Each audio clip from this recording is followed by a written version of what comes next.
What's up? What's up, everybody?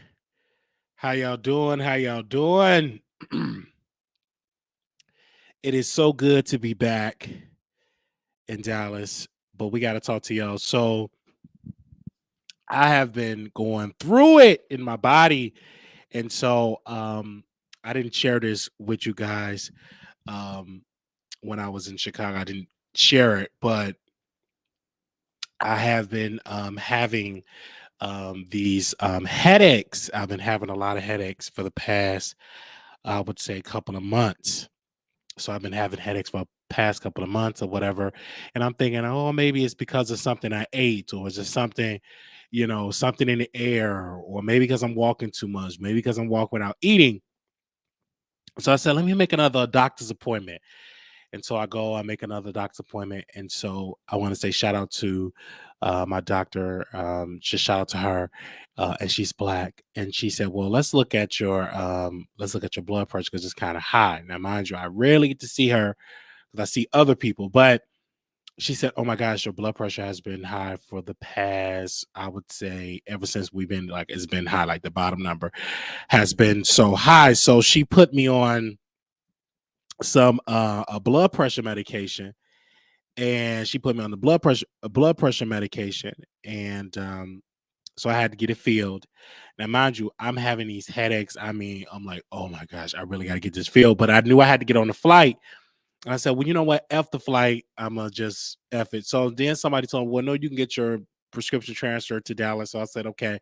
So I get on the flight, get it transferred, got here, got it transferred, and well, I was able to take it, and then I was able to sleep because they did say to have you a little drowsy. She put me on a low dose of this blood pressure medicine. Because most of the time she was trying to tell me it's probably, probably run through your family, etc. And it does on both sides. And I just like, oh my God, because it will be terrible. Like the headache, it will just be out of this world. Like, what the world is going on? And so, when you have like headaches and you like going through in your body, the main thing you go to Google and you start saying, well, maybe it's a brain tumor, maybe it's this with the brain, maybe it's swelling in the brain. So I'm just getting all of this type of stuff that was going on, and it could be stress. And so I was like, it was a lot of stressful moments, like coming from Dallas to Chicago, and it's nothing but stress, nothing but just stress on type of stress. And so, so it's good. So I was able to get home. I was able to get the medicine. I was able to chill, relax, because let's be clear. And Paul, we want to say welcome back, Paul. I want y'all to say welcome back to Paul. He's back in the studio. But I just want to say, like, it's not stressful here in Texas. And I appreciate that. It's not stressful here in Texas, but Chicago, baby, that place is nothing but it breeds stress. And I don't get me wrong, I love my family, but it breeds stress. And I was like, okay, I have to release it. So I'm here. I'm able to sleep in my beautiful bed that I worked hard to get. And I said, okay, let me rest up here, and then I'm good. I woke up, then I checked my blood pressure, and it's good. Ain't God good? I literally checked my blood because as soon as I get to Chicago, the headache, the blood pressure's through the roof. And soon as I got a blood pressure machine, I went on and I got a blood pressure machine. Like soon as I got here, got in the Uber, went to Walgreens, got me a blood pressure machine. I said, I need a blood pressure. So here I am taking little notes. And I don't got the thing here. And because the bottom number was like in the 90s, it was like 133 over 90. And at that bottom number was like extremely too high. And that's what the headaches, according to my doctor, was something like, hey, that it's not good. So then now I took the medicine. I was able to sleep. Then it went down. So now when I woke up refreshed. I woke up, I was like, hey, and I was able to sleep. I was able to do things because a lot was going through. It's a lot going through. And I said, hey, okay, I'm gonna go back, I'm gonna get on live because it was a lot that I was going through. And then people was like, oh, it's like the salt intake. Then she was saying, well, it's the sugar intake as well with the salt intake. So now she was telling me about Tambritha Brown. Hope I'm saying her name right. She's telling me about her, like the salt, like she have that don't have like the extra salt, sodium, or what she was talking about. So I'm gonna get some of that. and everything, and then continue to work on my diet and continue to work on my workout regimen. Tambatha, I hope I said her name right, but she would mention her name, and so we gonna get it all together. But I was really going through it. I said, "Oh, my birthday is coming up, and I can't be going through this." But I just thank God that I'm able to get the treatment and the help that it need, and now I feel so much better, and it feels good. And another thing I want to share this before we get into these topics. I love, yes, thank you. I love taking Ubers and Lyfts. I'm gonna tell you why. The reason why I love it is because I've always wanted to be driven around. Like I always wanted to be driven around. So when I was laying at the store, it was this guy. He pulled me up in an Uber black. I'm assuming like it was an SUV truck. And when I tell you, I love that. Like when I tell you, I love it. I love it. I love it. And it just makes me feel good. But for the it just makes me feel good, being out here taking like to being driven around. But La Maria said you were really upset about your grandmother. That could have increased your blood pressure to go up. Yeah, I really was. It was up there, and I really was. And I've been upset about her for months. For months, I've been upset. And then, of course, I start going on my Instagram or whatever, feeling much better. I got on a plane. I reached out to a couple of stand-up comedians. I want to say this when y'all come in the room. So here I am. I asked my audience. I said, "Hey, do y'all think I should do stand up comedy?" And this is the thing. Like, you don't necessarily have to listen to your audience like that because half of them are haters, and the haters drown out the day ones. But I asked the people because people always say, "Hey, you should do stand up comedy," or whatever the case may be. So I asked, and out of 440 people, 62% said no. And it's the thing, y'all. I never wanted to do like uh I never wanted to do like stand-up comedy. Um I think that I never dreamed of being I would say this, I never dreamed about being a stand-up comedian. I never dreamed about doing that. But I like stand-up, if that makes sense. I'm a fan of it. Maybe one day I will get on stage, I will do like an open mic night. Maybe one day, but it's not something that I would like dream of doing. Like I've never dreamed, hey, you know what I want to do? I want to be a stand-up comedian. I've never thought about dreaming about doing it, but I've just find myself always watching stand-up shows, whether it's Red Fox, whether it's Monique, whether it's Bernie Mac, whether it's any of them, DC Young Fly, whatever, whether it's me watching Jess Hilarious. I will never forget it. We was at the Improv and we saw her, and one of my friends at the time, he's a huge TikTok star. He had tickets, front row seat tickets to see Jess Hilarious, and I was there watching. I said, "Oh my gosh!" And I can see myself doing it. And that's how I would do it, but I could see myself doing it because, a lot of comedians they work for years to do it, and some people just got it, you know. And so I was just like, oh wow, I would love to do it because what I'm doing now, I'm talking to an audience, and a lot of material I use, and I'm not writing it down. Like I don't sit and write down. It's all personal life experiences I bring up for, and it's just natural. I'm not trying to force it. I'm just naturally funny. And at one point I was like, is I'm really naturally funny with real people. Now mind you, I'm not saying y'all not real folks.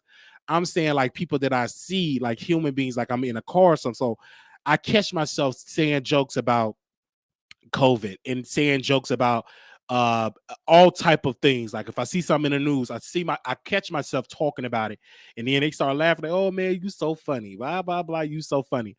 I would never forget it. Shout out to my good friend Austin. Shout out to him. So I was in his house and he was cutting my hair, and I was on the phone with AT&T, and so I was just making this lady laugh. I think it was AT&T or something. I was making her laugh so much that she gave me a discount.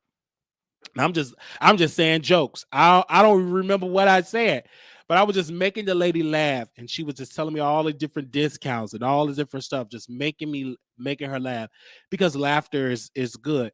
And I just love just being naturally funny. I love doing it. I think that I can do it as well and I can handle the criticism. I've actually want to do it now because the reason why I want to do stand up is because I want to get on that stage and I want to see the reaction of people. You know what I'm saying? Just connecting with people. Like I would love to just connect with y'all in person. Like I would love to do it. Like one of my goals for 2024, and I want to put this out there, is to have like a live show. Like I want to be in front of an audience. Like that's why I find myself interviewing actors and interviewing people on stage. I've just had a buddy of mine. I just interviewed him, Justin. I just interviewed him. He is actually in a Shakespeare play right now that's in Chicago in a Shakespeare play, and Chicago Sun-Times just did an entire review on that, and I had, and of course my members, you all saw it first, and I catch myself talking to people in I catch myself talking to people that's acting and doing stuff, catch myself talking to those people, and shout out to my members because y'all was there, y'all was able to watch it, and the name of that particular stage production is called The 12th Night, and that is a Shakespeare is at the Shakespeare Theater, and it is literally a comedy in there. And so we interviewed one of the actors that is a part of it, and we interviewed him, and I catch myself, and when we were talking in an interview before y'all would be able to see, and I do want to apologize. My nieces and were in the back. That's another reason why I need my own space.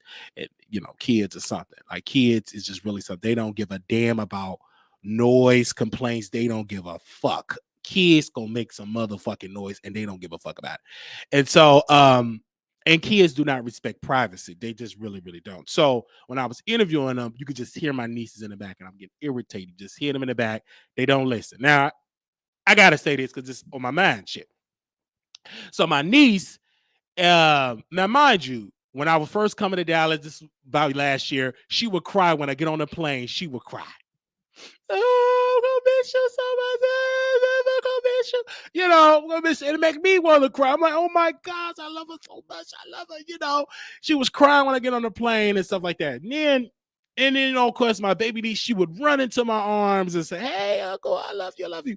Now, like my older niece getting kind of disrespectful, and she be like, "Shut up, uncle." And then my baby niece, she learned the word. Now, usually you supposed to say "die" or "uncle," first words. My niece first words to me, "Shut up, uncle. Shut up." I'm like, this little girl, like, I just thought, like, ooh, and it just really, really something. And I don't get me wrong, I love my nieces, but they put me through the work, and I don't know, like, ooh, and it's just like when the cameras come on and I get that embarrassment, and they just be telling me to shut up. And my oldest niece, she be talking back, she be getting me together. Like I've never been the type of person that been roasted or like they be roast. I'm like, shut up, I ain't gotta listen to you. You ain't my daddy. You need to go back to Texas. You don't need to be here. I'm like, what the hell? Like, what the hell? And I thought I was gonna be the fun uncle because in my mindset, and this is why you never know with kids. Like I thought I want to be the fun uncle. The fun uncle. You come in, you the fun uncle. You bad stuff like fun uncle. Man, that mouth. And I said, if you don't, hey, and it's some stuff like these kids. I'm telling you, like it's just different. Then I look at my mom. She different too. And I'm looking at my mom in the kitchen. And mind you, she was at the stove. She cooked, cornbread and collard greens and stuff like that. And I said, Mom, what did you know? Oh, I'm cooking them some breakfast. I said, well, why you just ain't gonna give them the collard greens and the cornbread you cooked last night? Oh no, they ain't gonna want to eat that. You can't. They ain't gonna want to eat it. They ain't gonna want to eat that. That's dinner food. I said, but Mom, well, damn. When we were coming up, wherever you cook 3 nights ago, we gonna eat that again. Whatever's in that refrigerator. I remember as a little boy, oh mama, I don't want no more of that cabbage. Can I get some pancakes? F that. Eat what I cooked in that refrigerator or starve. But this new form of grandma, they will request. If they don't want, like my uncle, my mom boyfriend, she would literally sit there. Oh, well, We don't know if she's gonna eat this pizza because she like pepperoni instead of sausages. I said, but wait a minute, what happened? Because when we were coming up, it's whatever you put in that cart. And I didn't really like Salisbury steak, but whatever you eat, or you're gonna starve. That's it. But now they get to put a special request. If they don't want pepperoni, don't worry. We will get them some sausage pizza, or we will order out. You want to order out. Now, mind you, just went grocery shopping. They want McDonald's. Don't worry. We gonna go and get some McDonald's. But I remember back in the day, I cannot tell you how many times I wanted some Burger King, some McDonald's. I really wanted. We couldn't get it. And my mom will cuss us out. She don't cuss them out like that unless, when she's sober. When she's drunk, everybody gonna get cussed out. But when she's sober, she just is nice. Oh, what you want that? Oh, don't worry, I'll make it. And then she cut up they sausages and make them scrambled eggs and oatmeal, put little sugar, But I'm like, well, damn, when we were coming up, we didn't get that. We didn't get that at all. And anyway, but they that type of way. And then even my grandma, she kind of different too, because I'm a disciplinarian. I'm like, sit down, I'm gonna get the belt, I'm gonna get that belt, and you better sit down. You not touch them. But I'm like, grandma, when you was coming up, you whooped my little baby brother behind. Like we call him light bulb. Baby, light bulb. My grandma, she got that belt and she was tearing them legs up. Like she disciplined him. But this new form, you better not touch them kids. I'm gonna call the cops. I said, grandma, back in the day, you from Georgia, you picked cotton, you was disciplined kid. But now all the discipline out the window. And so now I get outvoted. And I just can't say nothing. They just say shut up. I just shut up, and I just shut up. I can't say nothing. Like if I say something, then mama get mad. Don't talk to my kids like that. You ain't that. Or my sister, she will overrule my authority. I try to get a little authority. Don't y'all go in that refrigerator, get in that water. And I said what I said. Go in there and get that water. Don't you listen to me. I'm your mama. And she just overruled my authority. And I look a little sad. That's why my blood pressure, Paul. That's why my blood pressure is up. Because they override my authority. And I don't like that. I get triggered. So I just went on. I just get on the plane. And I used to wait until the kids get up.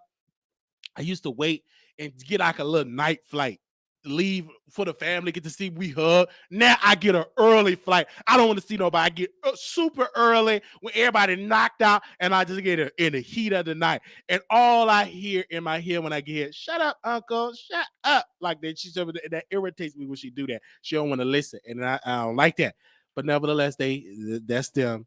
And nevertheless, I'm a little calm. That's why my blood pressure is up. But nevertheless, I still love them because I still be going back to all that. But, that's their kids and stuff like that. I'm just the uncle. I don't have any rights.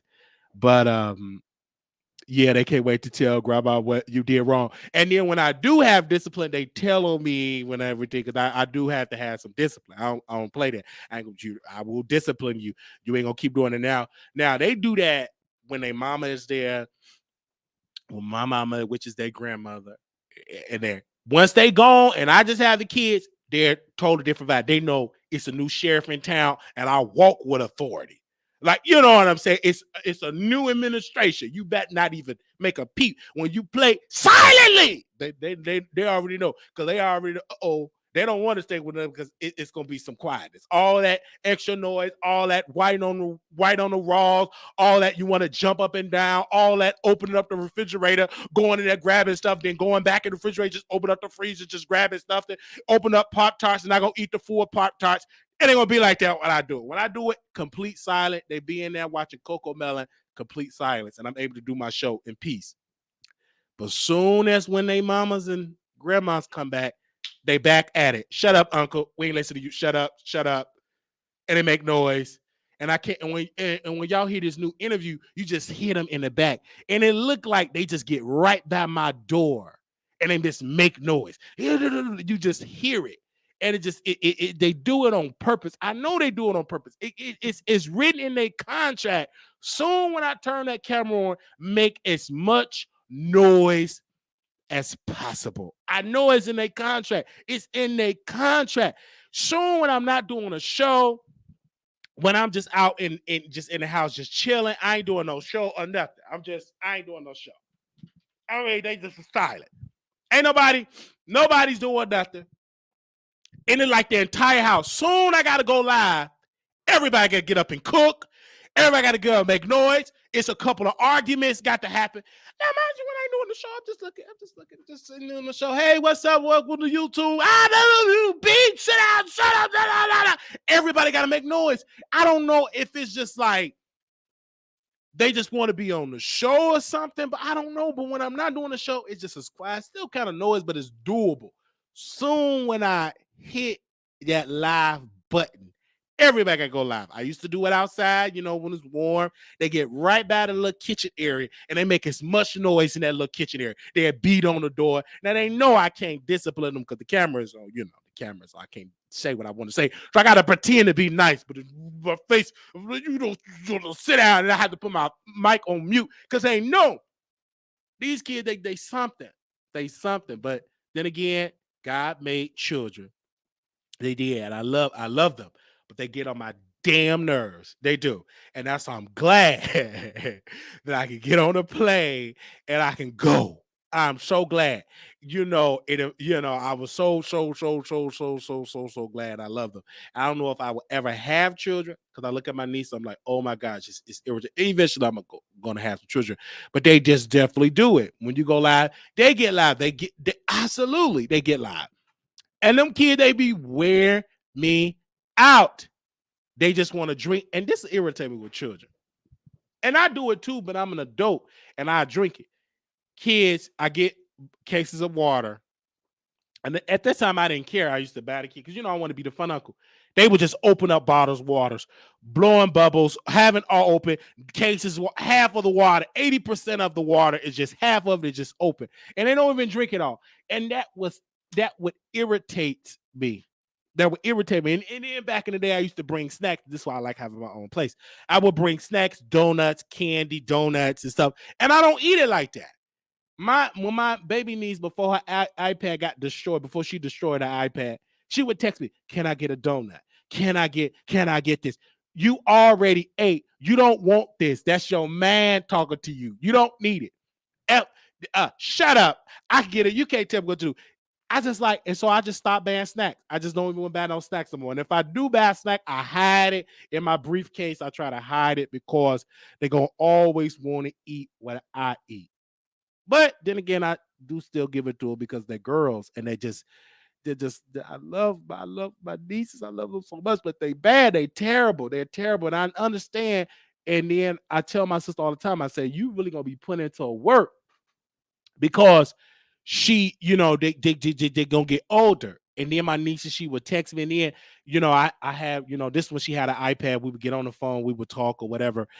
And then it kind of irritated me because half the time I don't want to be on the phone talking to you and watch you playing a video game. I don't want to know about your teacher. I don't want to know about your friends. I don't want to know about what your sister is doing. I just want to get on the phone, say, "Hello, how you doing? Hey, yeah, okay. I'll talk to you later. My uncle, and let me tell you about this. And then my sister and my friend and stuff like that. And when you going to take me to Disney World? Remember you said," and they remember everything. They remember every little thing that you say. I'm going to text you. When are you going to take me to the library? I don't want to sit down and do all that talking. Shut up. Get off my phone. And because she would have her iPad. And I didn't even know you can do this, you guys, because I don't have children. But on the iPad, you can see her playing video games. And I said, wait a minute. I said, "Niece, go ahead and play." She want me to watch her play the video game. I don't want to do all that type of stuff. My patience is very, very limited and stuff, but I love them. And this is why my blood pressure is high, because children is a lot of work. They're a lot of work. And I pray that y'all, for those that do have infants, I pray for y'all because they ain't, I really pray for y'all. But anyway, let me move on because I got some quietness and so I can yell and talk to y'all. I ain't got to where dodges no noise. Don't give the kids a bottle. Put their water in fun cups they like. I promise they will drink it. Yes, they have the fun cups and stuff like that. And then again, I say screw that because them ain't my kids. I'm like, I just go on my zone. Like I go on my zone. Like when my grandmother went to, she's in a facility right now, getting some help. I go in her room. I lock the door. I hook up my YouTube TV to the television screen. I'm in my whole zone. I like my privacy. I like my peace. I really do. That's why I hurried up. I was supposed to stay in Chicago until after Thanksgiving, until after Christmas. I said, screw that. This is too much for me. I need to get away. I said, let me get on a flight. Let me get on this flight. Okay, because I was supposed to be there into Thanksgiving, into Christmas. That was the plan. Yeah, that was the original plan. The original plan. But plans change, and they change quick. I said, F that.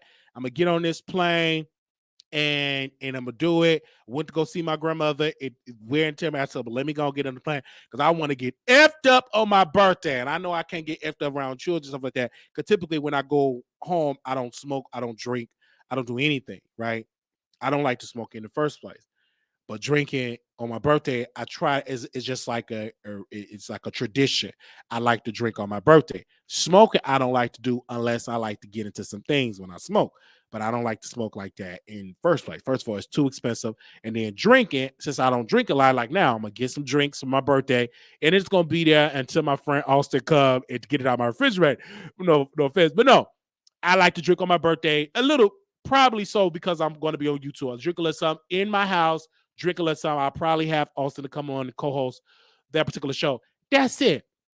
But I can't do that and chill and have a good mode when I'm at home in Chicago at home. I can't do that. So my birthday is November 11th, and I'll be 33 years old.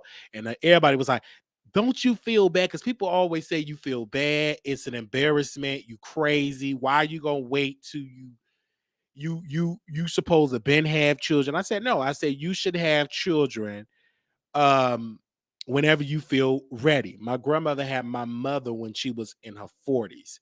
So don't think that you should have children like in your 20s. If you don't want to have children in your 20s, that's you. If you know what I'm saying, if you want to wait till your 30, that's fine. You want to wait till your 40, that's fine. Live life how you want to live it. And the reason why I appreciate not having children the way that I have is because of the responsibilities that I've now been right now, that I'm glad I don't, that I still have another chance. And I really want to get my life in order, more in order, before I do have any children. But I've noticed that when you have children, things change very quickly, very fast. And I thank God that I don't have to deal with that today. Now, maybe next year, maybe 2 years from down the road, that's a different conversation. But as of right now, I thank God. Because again, when you get now my mother is 51, 52. We I don't, and then children, I really don't like it. And this is the thing, I want to say this, and then I'm gonna go to the next subject. I'm sorry, but I got to say this. If you all hear me, President Biden, and the people that own the airlines and the people that own TSA, the airlines, anybody that own airline companies, if y'all can please make an airline for children and their parents only. Give me a second. If all the people, FEMA, everybody, if y'all can please do me a favor as a taxpayer that don't have no children, if you can please make it an airline just for people, a family airline where you can come with your children, stuff like that. Because I feel like it is I'm sorry, but she probably was in her late 30s. I'm so sorry. Did I say 40s? I'm sorry. Because I would love to have adult only flights. Because I don't make it no thing like, please, if anybody, this down there in the car, if anybody, we want people that need help on the wrap, extra help on the wrap. If you're if you're in the military, extra help on the wrap, or if you have children under the age of 5, you can get in the line. Screw that. I pay for my ticket. I got no one. Listen, I'm in zone, whatever. Listen, I get up in there and I really get in there, act like I'm crippled. I get up in there. I get up in there. Oh, sir, you can come on, sir. Oh, yes, sir. Because I'm not waiting for you to bat. What? I'm not about to sit here and wait. What Shaquita and Shaquata and them 8 or 9 kids, you think I'm about to wait? And I got to this airport 3 hours before my departure? No, I'm gonna hop in there. I ain't moving. Man, please, did you serve in the military? Yes, I served in every part of the military. I served in the Navy, the Army, the Marines. I served everywhere. Yeah, don't you see this eye? It's happening war. Okay? So, no, I don't play that. When it's been called, I stand right there. I'm one of them type of people. I'm so sorry. Oh, sir, we're not ready to board. I'm soon I get enough spot and I get on there and I get up on the. I'm not waiting for you all them strollers and wheelchairs and stuff like that. So what? If you're in a wheelchair, have a wheelchair only airline for people that need wheelchair. They irritate me. Like, ma'am, hurry up, stand up, get to your seat. I ain't got time for all that. Stand up and get to your seat. I'm ready to get to my seat so I can listen to my music, my gospel. When we take up and listen to my gospel tune, I got to get spiritual, taking off, and then I'm going to listen to my rap. Get up on that. Hurry up and get up off that wheelchair. Making all that type of stuff. You already know what's on your ticket. Ma'am, you should have already prepared before you got here where you going to sit. Oh, that irritates. I can't be no flight attendant. I just can't do it. I ain't going to do it because that irritates me when they do that. Like, stand up and go ahead on and get to your seat. We got places to go. Anyway, I'm sorry. I was a little irritated because I was at the airport. I'm like, you got to understand where I'm going to sit. Like, ma'am, you already know where you're going to sit. It's on your ticket. Anyway. But I love my people. But I just think that it's unfair that we have an airline where people can bring their children and then they cry. I personally think if your child is on an airplane and crying and you disrupt my sleep, you should get a fine and I should get a refund of my flight and for stress, for being distorted in stress, what they call it. I should be able to get a refund from the airlines. Here you go, sir. We're going to give you about $5,000 because you was distraught by them crying babies. Okay?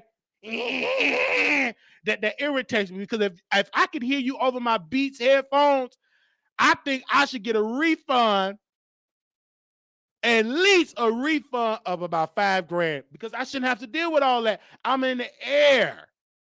I'm in the air. You shouldn't be doing all that crying. What are you crying for? Get that baby some melatonin or something. Why are they on the air? Why do y'all wait? And people, I try to get like an early flight. Please. And okay, I got the answer. Okay, President Biden, if y'all can please have a certain hour for families just to travel only, like from like 5 p.m.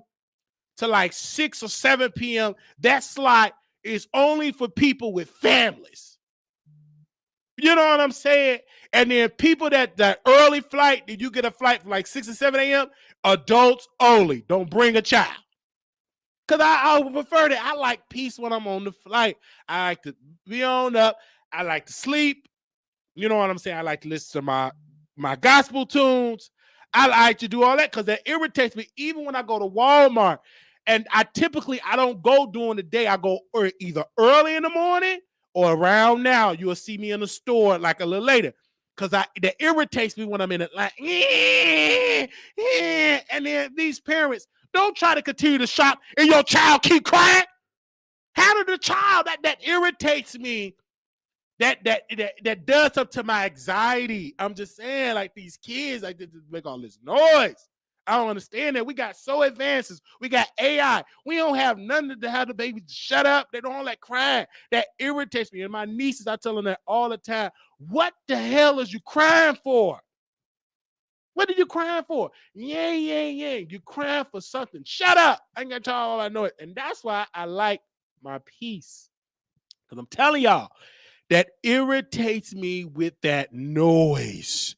What are you crying about? Now, if I do adopt, I'm going to be adopting kids. You about 9 to 10 years old. I know people be like, oh, they don't want to adopt the older kids because they like the baby. Not me. I'm going to sign up. I want you to be about 8, 9, 10. And then I'm going to tie it up and go. Because my thing, I know I might offend a couple of y'all in the audience that's been adopted or had a foster parent. I might offend some of y'all. But then when they asses get out of order, you can always ship their ass back to the group home. That's the only thing. When I found that back, when they get out of order, you can always be like, okay, player, pack your bags. Okay, you going back. That's the only thing. I like that. I like that. And I tell them, I say I might be a foster parent because if you get out of order and you do too much, I can always ship you back and get a new group. All right. I could catch myself probably being a foster parent or adopted parent, whatever they call it. Okay. But I will probably like about 8 or 9 years old, 9 or 10. You know what I mean? So I'm just saying, I know if I offend some people, I know if I offend you, so what? It ain't my fault. Your parents left, you got on crack, and you had to get adopted. It ain't my fault. That ain't my fault. Because I know some of y'all gonna get offended. I get it right now. Y'all offended right now. Anything that I say, you ready to get offended. But I just had to say that. Now, I'm just saying that now I got to go. I'm gonna go to these other subjects. So I see y'all in the chat. They said, Cobra, I'm telling you, Jazzy, that's me. That's me. Oh, the kids are chill. They just always want money and snack. Yes. So you know what I'm saying? Because when I had my nephew, when I was visiting and we were hanging out and stuff, like it was cool. You know what I'm saying? He was about 10, I think he 11 or 12. Cool. He understand. I felt like a good example. I went to get his haircut, whatever. Good example. I'm cool with it. You know what I'm saying? Now, when I bring my niece, I don't bring the baby niece. I bring like the kind of, she's a little bit older, about 6 or 7. She's cool when she by herself. Even her sister is cool when she by herself. You got to kind of split them up. When they together, they're going to be over there. Okay? All right. So we good. They said, wait a minute. They said, Wiley going to be a foster parent for money. They said they do it all. They do it all for the money. I wouldn't even look for the money. I just look for providing them a great home and everything like that. It's like getting a dog from an animal shelter, getting something, having a nice, when you get a dog from animal shelter, having that companionship and that offering them a stable home where they don't have to be in a group home with 80 people. You know what I'm saying? So I don't see myself doing it for the money. I see myself doing it and offering them a life. You know what I'm saying? Offering them a life. You know what I mean? You know what I'm saying? Offering them a life. Now, I might sign up for Big Sister. Really, they still do that, Big Brother and Big Sister. I didn't notice that back when I was watching Arthur. Okay. They said Oliver's shelter for the boy. They said Wiley go have them kids and they're like serving. But it wouldn't harm like if they know how to edit and be cameraman. Is that illegal though, Paul? We got to really research that. Like, I don't know if it's like a directory, Ebony. I don't know if it's a directory where if they're editor or a director or like a producer, like they know how to edit videos or something like that. I would love that, but I don't know if that's illegal to do. I don't know if that's legal. I don't know. Is it like a directory like, okay, this child is a great dancer? You know what I'm saying? Or this child is a good actor. I don't know. Do they have that when you go there and they have that in those type of sections where they are a good actor or good singer? Do they have that? Okay. That can edit. I'm just saying it won't be no harm for them to edit. I'm feeding them, clothing them. Is that a problem if they edit the videos and be a producer? I just think that's something they're learning good life skills. All right. Okay, we gonna move on because y'all gonna get mad at me. Y'all gonna say, "Oh, he did a long intro," but we back in Texas. All right, I see some new people in here, and I want to say thank you to One True Impress. Thank you for coming through in this particular episode, and we want to say thank you. Thank you so very much for y'all amazing support. Now, y'all know who T.S. Madison is. T.S. Madison is an actor and it's an actor and and she is a trans woman. She walked the streets and stuff. She got walking the streets. She did adult entertainment, etc. But this man, Kalen Meeks, as you all see on here, that's his Instagram name. He is still alleging that T.S. Madison took away his innocence. That's exactly what they said. That T.S. Madison took away his innocence. He's alleging that she put something in his drink. He is alleging that T.S. Madison is working with other trans women to harass him.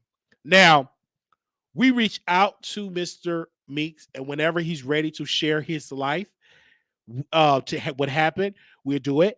Again, to protect myself, legal purposes, I would say that T.S. Madison have not been charged of a crime, and have not been charged of a crime. But this is quite interesting that this woman is being accused of assault, snatching away, according to Kayla Meeks, his innocence, snatching away his innocence. And so we don't know if the authorities are going to get involved. We did reach out to Atlanta, Georgia Police Department, but she's not in that jurisdiction. So we did reach out to the state, um, to the sheriff there to see if it's an open case for T.S. Madison. Now, again, the only thing I can do when I talk to Mr. Meeks on social media here, I said I can't tell you to press charges on T.S. Madison. I can't. But complaining on the internet is not going to bring you justice. The best thing to get justice is to file charges against T.S. Madison. You should file some charges. This young brother is alleging that T.S. Madison and her T gang sisters are harassing him. He's alleging that. So we are going to keep you updated on this particular matter. We covered this on my website, and we're going to bring it back to give you some updates, developments on this case. But T.S. Madison did say to me that I am, quote, excuse me, I am, quote, a cockeyed monkey. That is exactly what she said. And the only reason why she's calling me a cockeyed mother or cockeyed monkey is because we was the first bloggers with the courage and the skill and understanding to bring these allegations to the light. The T gang is a very vicious gang because they can put on a wig, they can take a wig off. It's very hard with the T gang because they can, I would say, transition to other characters. You think one day they looking like Samantha, and then they come out looking like Sam. So it is very difficult. And already T.S. Madison came out and said that she's going to put her gay children on me. Now, for the people we're not understanding, we're not talking about babies. We're talking about hard, older, butch queens, loose bottoms. That's what we're talking about. Okay? So when she was saying these things, I wasn't afraid of these men because once they see what I'm working with, they will back up off me or probably get in my bedroom. All right. Some of them have got like Oliver and others.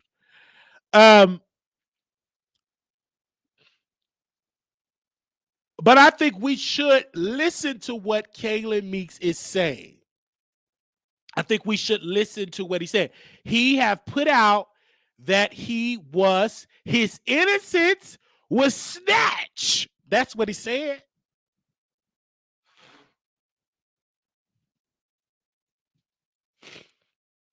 That's what he said.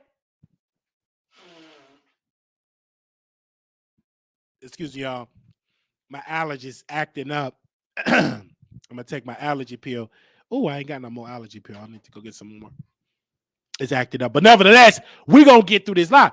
So he said, my innocence was taken away. She snatched my innocence. Okay. So I would say allegedly T.S. Madison is a pedo. I would say allegedly. Because I don't have a front row seat to her pedo ways. I don't. And to protect me legally for me not being sued by her witch lawyers. Because the last time she did say she was going to sue Kayla Meeks and she was going to sue me, and her mom came down screwing up the scriptures, talking about the BBLGGB community. She didn't know what she was talking about. She coming in the basement saying how she gonna sue. And so no lawsuits have came up. Now, these allegations first came to light back in April of this year. So he is still, if you go to his Instagram, still alleging that T.S. Madison violated him. Okay. So we are going to keep you updated with this. I am going to continue to work with the authorities and to see if any charges is going to be brought up against T.S. Madison. Now, he did tell me that Tasha K reached out to him for a sit-down interview. At this time, he said he's not ready for a sit-down interview. Either with me. But he did promise that he said if he do a sit-down interview, I will be the first one. Now I know once he come on the show, T.S. Madison will send the T gang after me. And T.S. Madison will also send her adult children after me, her adult children, loose booty bottoms. And she would do it. She came out and she threatened Sydney Starr with violence. And I said, Sydney should sue her because she shouldn't be doing this, saying how she's going to stump you. This person, she's huge. If you look at her hands, she have a huge, like her hand is probably about 5 inches larger than my hand. I'm just saying. So I got a picture of this brother smiling. This brother, he got a smile on his face. And that was then, but now it's a frown. Because T.S. Madison allegedly pulled out that microphone and viciously attacked Kayla Meeks. And T.S. Madison also have other allegations.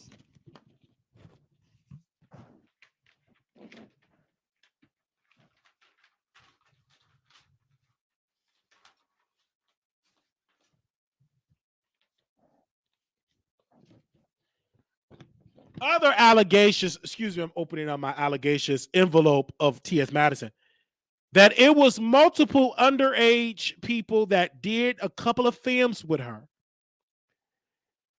And they're saying allegedly have not get paid, and they were viciously their innocence snatched. I don't know, because at that particular time I was not aware, but I encourage any victim of T.S. Madison in that basement to come forward. There's many allegations about T.S. Madison. And I did not want to open up this envelope, but it's so many allegations. It's a lot. And I encourage yet again any victim of T.S. Madison should come forward immediately with authorities. And if you want to tell your story about how T.S. Madison snatched your innocence in manhood,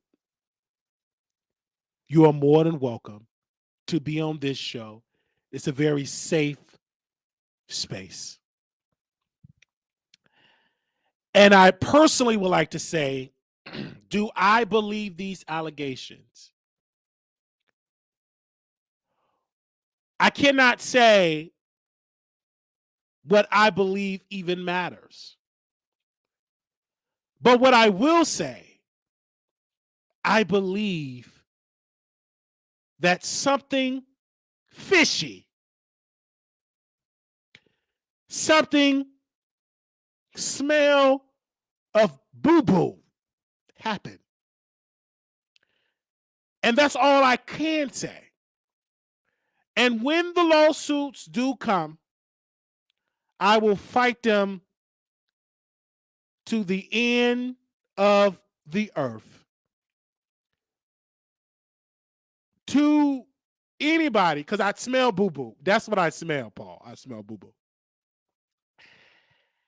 And we are going to keep you updated with this case. I'm going to work diligently with the people, but as of right now, I am standing for truth. And I've already worked with the board of directors of the LGBTQIA community. We have anonymously came to a conclusion to temporarily ban T.S. Madison from the community. She must not be in the community for a minimum of 120 days until we can get a full, in-depth investigation of these allegations. So I've worked with the board of the LGBTQIA community, the board, and we have all 12 of us came to the conclusion to temporarily, for 120 days, suspend her from the community. We ask all promoters in the country to not book her. I am putting it in my contract that she should not be booked on any premises of that. As of right now, me and my team have sent a letter to RuPaul Drag Race, to the owners, and we asked them to temporarily suspend T.S. Madison from hosting and being a part of that show until we get full details of these allegations, that with Kaylin Meeks and the allegations of the unknown victims with an S, victims. We ask Lee Daniels, Brother Lee, to temporarily suspend any future projects with T.S. Madison. She's supposed to allegedly have a biopic out, and I think that should be temporarily suspended until we can get full-fledged evidence about how she allegedly snatched the innocence of Kaylin Meeks and for any other future victim. Again, I'm asking the public to not judge T.S. Madison because, according to our bylaws, she's innocent until proven guilty. But I can't tell you what to say in the privacy of your own home. But I can encourage you, for public speaking, that we do not want to say she's guilty until we get all the facts. But Kaylin Meeks have came out with evidence and said that he was viciously attacked by T.S. Madison. And so we, as a person in the community, been in the community for over 3 decades, we take every allegation very serious. And so we encourage people to hear me that this is not a joke. I'm not trolling. I don't even know a troll. But I am telling the truth that there are some serious allegations against T.S. Madison. Very vicious allegations that I feel we should all take a look at. Thank you. I want to thank my beautiful team and thank you to Paul and others, even those that told me not to do this. But I have to do it. As of today, I am standing on the side of to lead this investigation to see if these allegations is true. Thank you, everybody, that if tuned in, and we're going to look and rest on on this allegation envelope, and we're going to get more of it when we come in on that way. And I just want to say thank you. And any other questions, you all can call in and give your questions at a later date. Thank you. Okay, we're gonna move on. First the twins, not TS. A lot of folks seem shady around Beyonce. They said TS been bragging about she used to trick men's. Wow. I don't even know a troll. I don't know a troll. I don't. Surviving the basement. That's what someone said in the chat. Surviving the basement. Okay. All right. They said, why are they scared to clap back at Wilder? Because it's the truth. They know they can't clap back at me. I don't play these games. Okay. Let's go to Nicki Minaj. Nicki Minaj new album is on its way to the public in about a couple of weeks. It was supposed to come out this year, this month actually. She did postpone it to another date.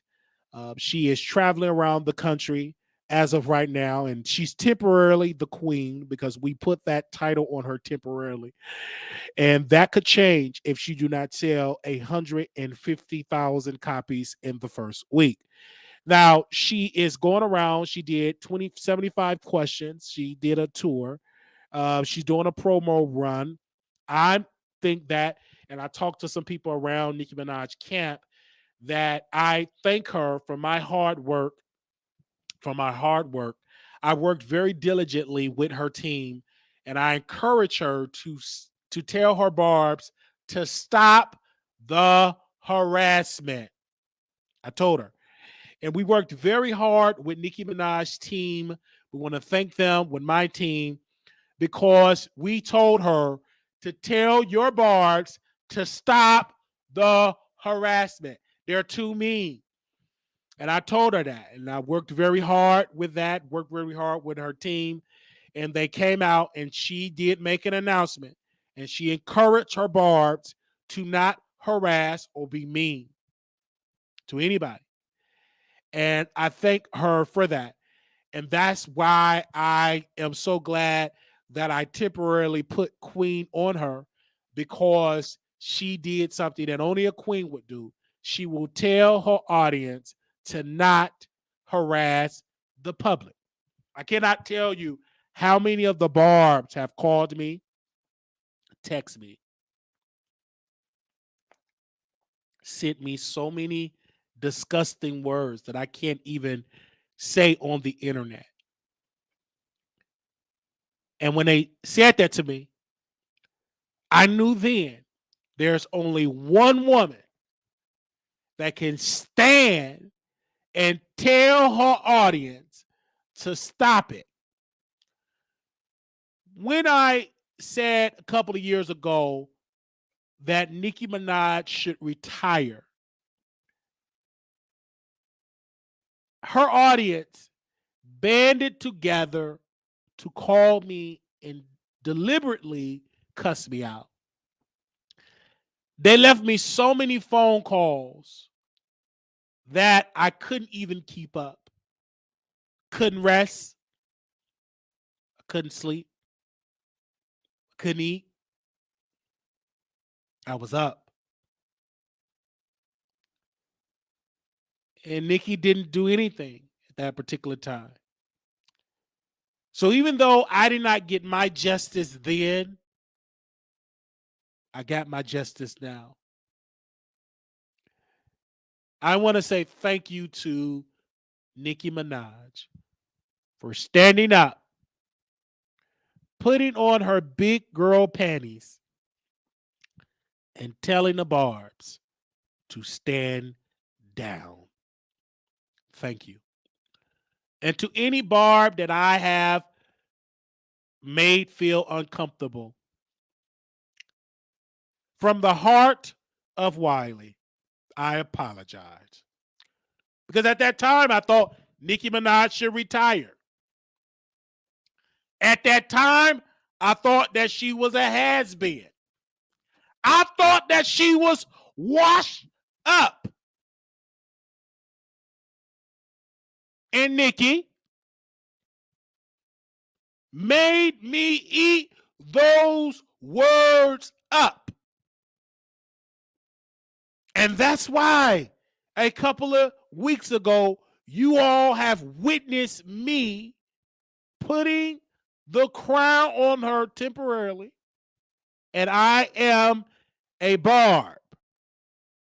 And ever since I've been a Barb, I like it. You know, I kind of like being a Barb. I like it. And that's why I'm nice today in this episode, because the queen told me to be nice. And so I like being a Barb. For right now, I like it. So temporarily, we are a Barb. And Foxy said, sit down, stop trying to make yourself a part of something. See, Nicki, do you see that Barb out of order? Do you see Foxy Roxy out of order, Nicki?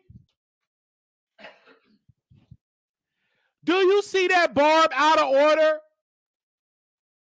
Point of information, Nicki, we got somebody, I want to file a motion with the Barbs. We got a Barb that's out of order. They said, sit down and stop trying to make yourself a part of something. Do you see that, Nicki? Do you see that? Foxy Roxy is breaking the code. I don't want to have to drag her. So, Nicki, all right. So her album is coming out in December, and I can't wait for her album to come out. All right. So we want to say thank you to that. And I just personally feel like it should sell 150,000 copies. And I don't hear a lead single. I think Pink Friday 2, this era is going to be a strong era, not better than Pink Friday, the original Pink Friday. It ain't going to beat that era. That era was totally different. It was her first era. I don't think it will beat that. If it do beat that, wow, I'll be proven wrong. But as of right now, I don't think it's going to beat that era. Absolutely not. Okay. So temporarily, we are a Barb temporarily. They bully you into being a Barb. They didn't necessarily bully me into being a Barb. It was the data at this particular time that it was the correct thing to do. I could not put the crown on Nicki Minaj temporarily without coming out being a Barb. So again, I talked with Nicki Minaj's team, and the only reason why we come to this compromise, because she said that if I come out and make a statement that telling the Barbs to stand down, will you temporarily come out being a Barb? And that's what it is. It's a compromise. Somebody said, Wiley said the same thing, or Marwick said, no. He said that this is going to be greater than Pink Friday, that era. I'm saying the total opposite. It's not going to be greater than that era. And I don't necessarily believe that this is going to be greater than, it probably would be greater than Queen, but not greater than Pink Friday. See, you're trying to put words in my, I listened to what Armand Wiggins said. Paul is back. He ain't on strike. He tell me directly what he said. He said, quote, that it's going to be better than Pink Friday. I'm saying the total opposite, that it will not be better than Pink Friday. And you can ask me why. Because that era, people were still going to the stores buying CDs. Nicki Minaj was the last artist before streaming took over. Her era was the last era of CDs. Once her era, that Pink Friday era happened, I used to be. I was on the plane with the Wang. You could that. That was it. All right. But don't please, EA, please come back with the facts. Okay. And if I did say what Armand Wiggins said, who gonna check me? You ain't gonna do it because we can't even see your face. We don't even see how you look. We don't even hear how you can talk. If I did say we gonna say, so what? Are you gonna check me? Nope. All right. Now I'm trying to be nice, but you tried me. Do you hear me? All right. So being a temporary barb is great. It is an honor being a barb. All right. Thank you, Nicki. And look how Nicki Minaj is looking at me. She got to look at me like that brother is doing good. Okay. That brother is doing good. All right. Now we're going to move on and open up the phone line. If y'all want to call in, of course, we got a couple of announcements to make. Our birthday is November 11th, and we will be 33 years old. I am so super excited. 33 years old. And already some people some people did double, triple the amount that we asked. We asked $1 per year, and some people have already came through with their pledges and done it for our birthday, and I appreciate that. We are 2 days away. We'll be 33 years old, and we love it. Ain't it something? Ain't it something? And it's $1 per year, and that's what we're doing right now. $1 per year. And y'all are doing it. We started it when I turned 30, and we're doing it. It's a once a year thing.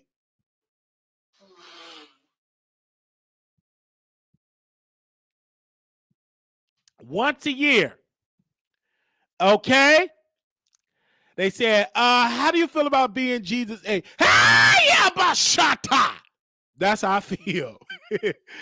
But I feel good. I feel that God is truly good. Being 33, about to be 33 in about a couple of days, I feel good because God blessed me enough to see another year. He blessed me enough to be here and entertain y'all. It make me feel good, and I thank Him for that. And I thank God for Jesus. I thank Him for Jesus because Jesus is good, and I love Him. And I love him. I love him. I love him. I love him. I love him. I love him. I love him. And then people say, you should be a stand-up. If anything, I should be a preacher. But God, when it's time for me to make that transition, I make it. All right. I just love good music. All the extra stuff ain't for me. You better say it. Hey, love Maria. My birthday is I'll be 33 years old. We ask y'all to tune into the show. We're gonna do a broadcast on that particular day where y'all can cash up or Zelle us. And I like Zelle. Zelle was so professional. And y'all could do it for, we do have a P.O. box. I think some of y'all probably already sent birthday cards, anything. We did renew it for another 6 months. And so that P.O. box is 701122 Dallas, Texas, 75370. If you have sent anything there, like a card you want me to read on the air, I will do it. If it don't get there in time, I will continue to do it. Okay. I will continue to read it, whatever card that you have done it as well. So it's amazing. Really, really amazing for that. Okay. And we love it. And we thank God for you. That's our birthday, November 11th. And some of y'all have already contributed to it. And I thank you. Some of my day one supporters have come through. Some of my supporters have done it. And I love it so very much. And God is truly going to bless us. And I just want to thank you all so very much. And we ask that you just support us. This is a once a year thing. And if you don't have $1 per year for that once a year thing, shame on you. But I'm going to have grace on you and I'm going to pray for you. God bless you, give you 100-fold. But still, shame on you because this is my birthday. This is a once a year thing. Y'all already know my Cash App and my Zelle. We want to thank you. Okay. Thank you so very much. All right. I'm in Dallas. I do want to get it in on my birthday. But if I don't get it in, I want to entertain y'all on YouTube. Okay, I don't have anybody for. I'm single. Yeah, shabba. I am single at this very moment. I am a single man, and yeah, I am single. Did I say that? Go down to the guest and get you a piece. Y'all is something else. Nevertheless, it's good. So I'm gonna go put some chicken in this air fryer tomorrow and be back working out. My blood pressure is good now. Um, I woke up without a headache.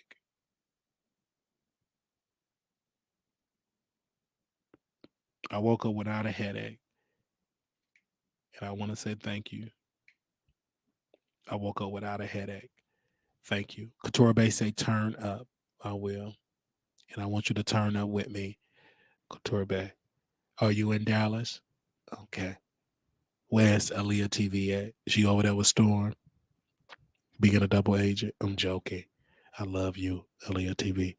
You too thick to be a double agent. If you is a double agent, can I sit there in that double? All right. Where's Nate? Is he somewhere being a double agent? Is Nate here? I don't know if Nate here. Let me see if Nate want to come in. Let me call Nate. I don't know if let me see if I can call Nate. If he's somewhere being a double agent, he can bring that snack on over here to Dallas. If he can, he right there in Houston. He can get on the flight right now and drive down here. Give me a second. I don't know if he's in there. Let me call Nate. If he's in the building, let me call him because I think he's strong enough to take it. Let me see if he's in there. Give me 1 second, you guys. Let me see if I can call him at this very moment. If I have his number saved. I have his number saved. I think I got it. Nate Future Bay. Saved on my phone. Do I have a Nate Future Bay in here? Wait a minute. I ain't got his. I thought I did have his number saved. Do we have Nate in the building? Because I remember I called him. Hold on, you guys. Wait a minute. I did have his number saved in my phone. Oh, wait. I did have his number saved. I don't think I did. Let me double check, you guys. Bear with me. Talk among yourselves. Because I had I got it right here. I'm looking dead at it. I know I had it saved. Y'all bear with me, you guys. If you want to call in, give me a second.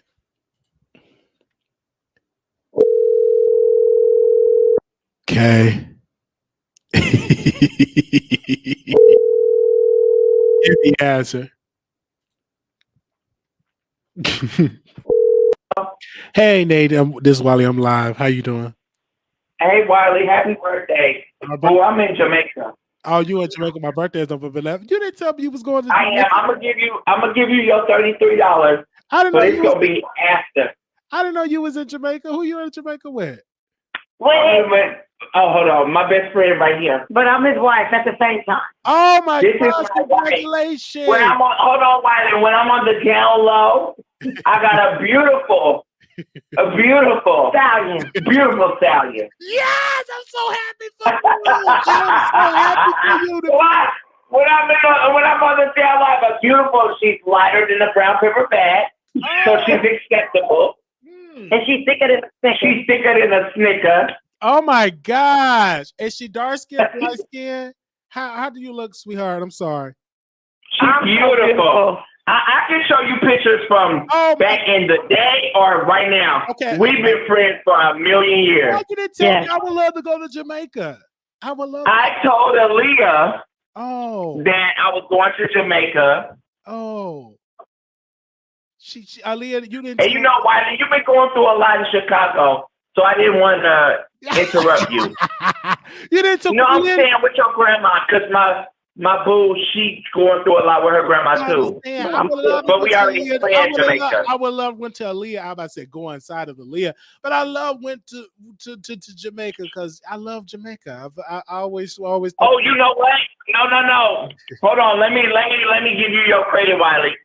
When me and her was going to New Orleans, I was watching your YouTube, and she was like, "Who is that?" The one that was preaching and laughing about preaching.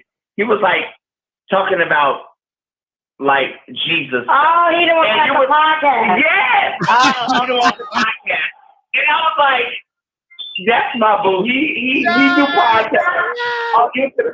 Like, who is that? We was listening to you on our way to New Orleans in February.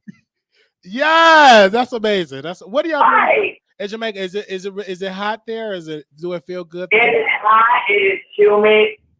Wiley, you knew that Jamaican dude in Dallas, right? My gosh, why you have Wiley, niggas, Jamaica is very homophobic, and that's fine. But baby, when I tell you, Wiley, the men are men out here. Wow, that's amazing. I'm so happy for you in Jamaica. Wow. Is Roderick there with you? Is Roderick there?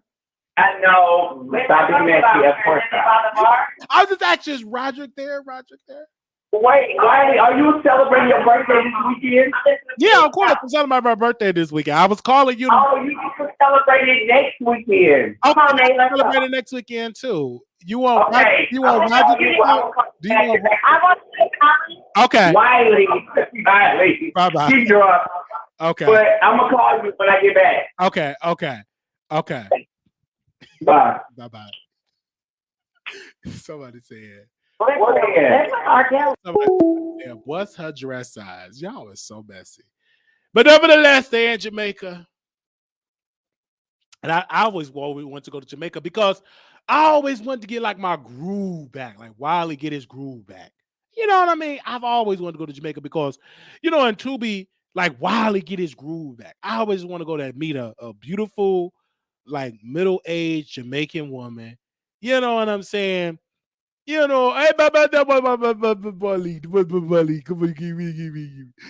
always thought that. They said Wiley ought to be the straight when he gets on the phone with certain people. Wait a minute. Don't say that, Bougie Barbie. My whole demeanor changed when I get on the phone with certain people. What does that mean? What does that mean? What does that mean? Tasha said, I just watched that last night.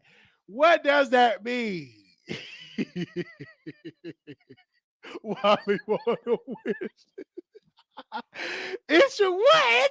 Is it true? It's live. Hello, you live on the Wally Show. Hello, hey Wally, can you hear me? I can't. Hi. Hey, what is y'all talking about? I just got here. I looked at the thumbnail. Yeah. It sounds like you about to leave out soon. Yes. But no, we did a whole show. We talked about some things. You were busy. You was at work. Yeah, you know, I'm off now though. I'm up here trying to figure out because I'm like, y'all ain't talk about Kiki up there getting knocked upside the head by that light skinned man. I'm trying to see where the tea at. I know you've been busy. Yeah. And I hope things get better with your family and stuff, I was gonna talk about Kiki. I'm gonna talk about that in probably the next video or on the short. But that's because I sure been missing my tea from you, my celebrity news. Y'all got me all up over here watching everybody else. I'm like, God dang, where my people at? I was off yesterday. I got some rest, but we back. Yeah, we back now. We back.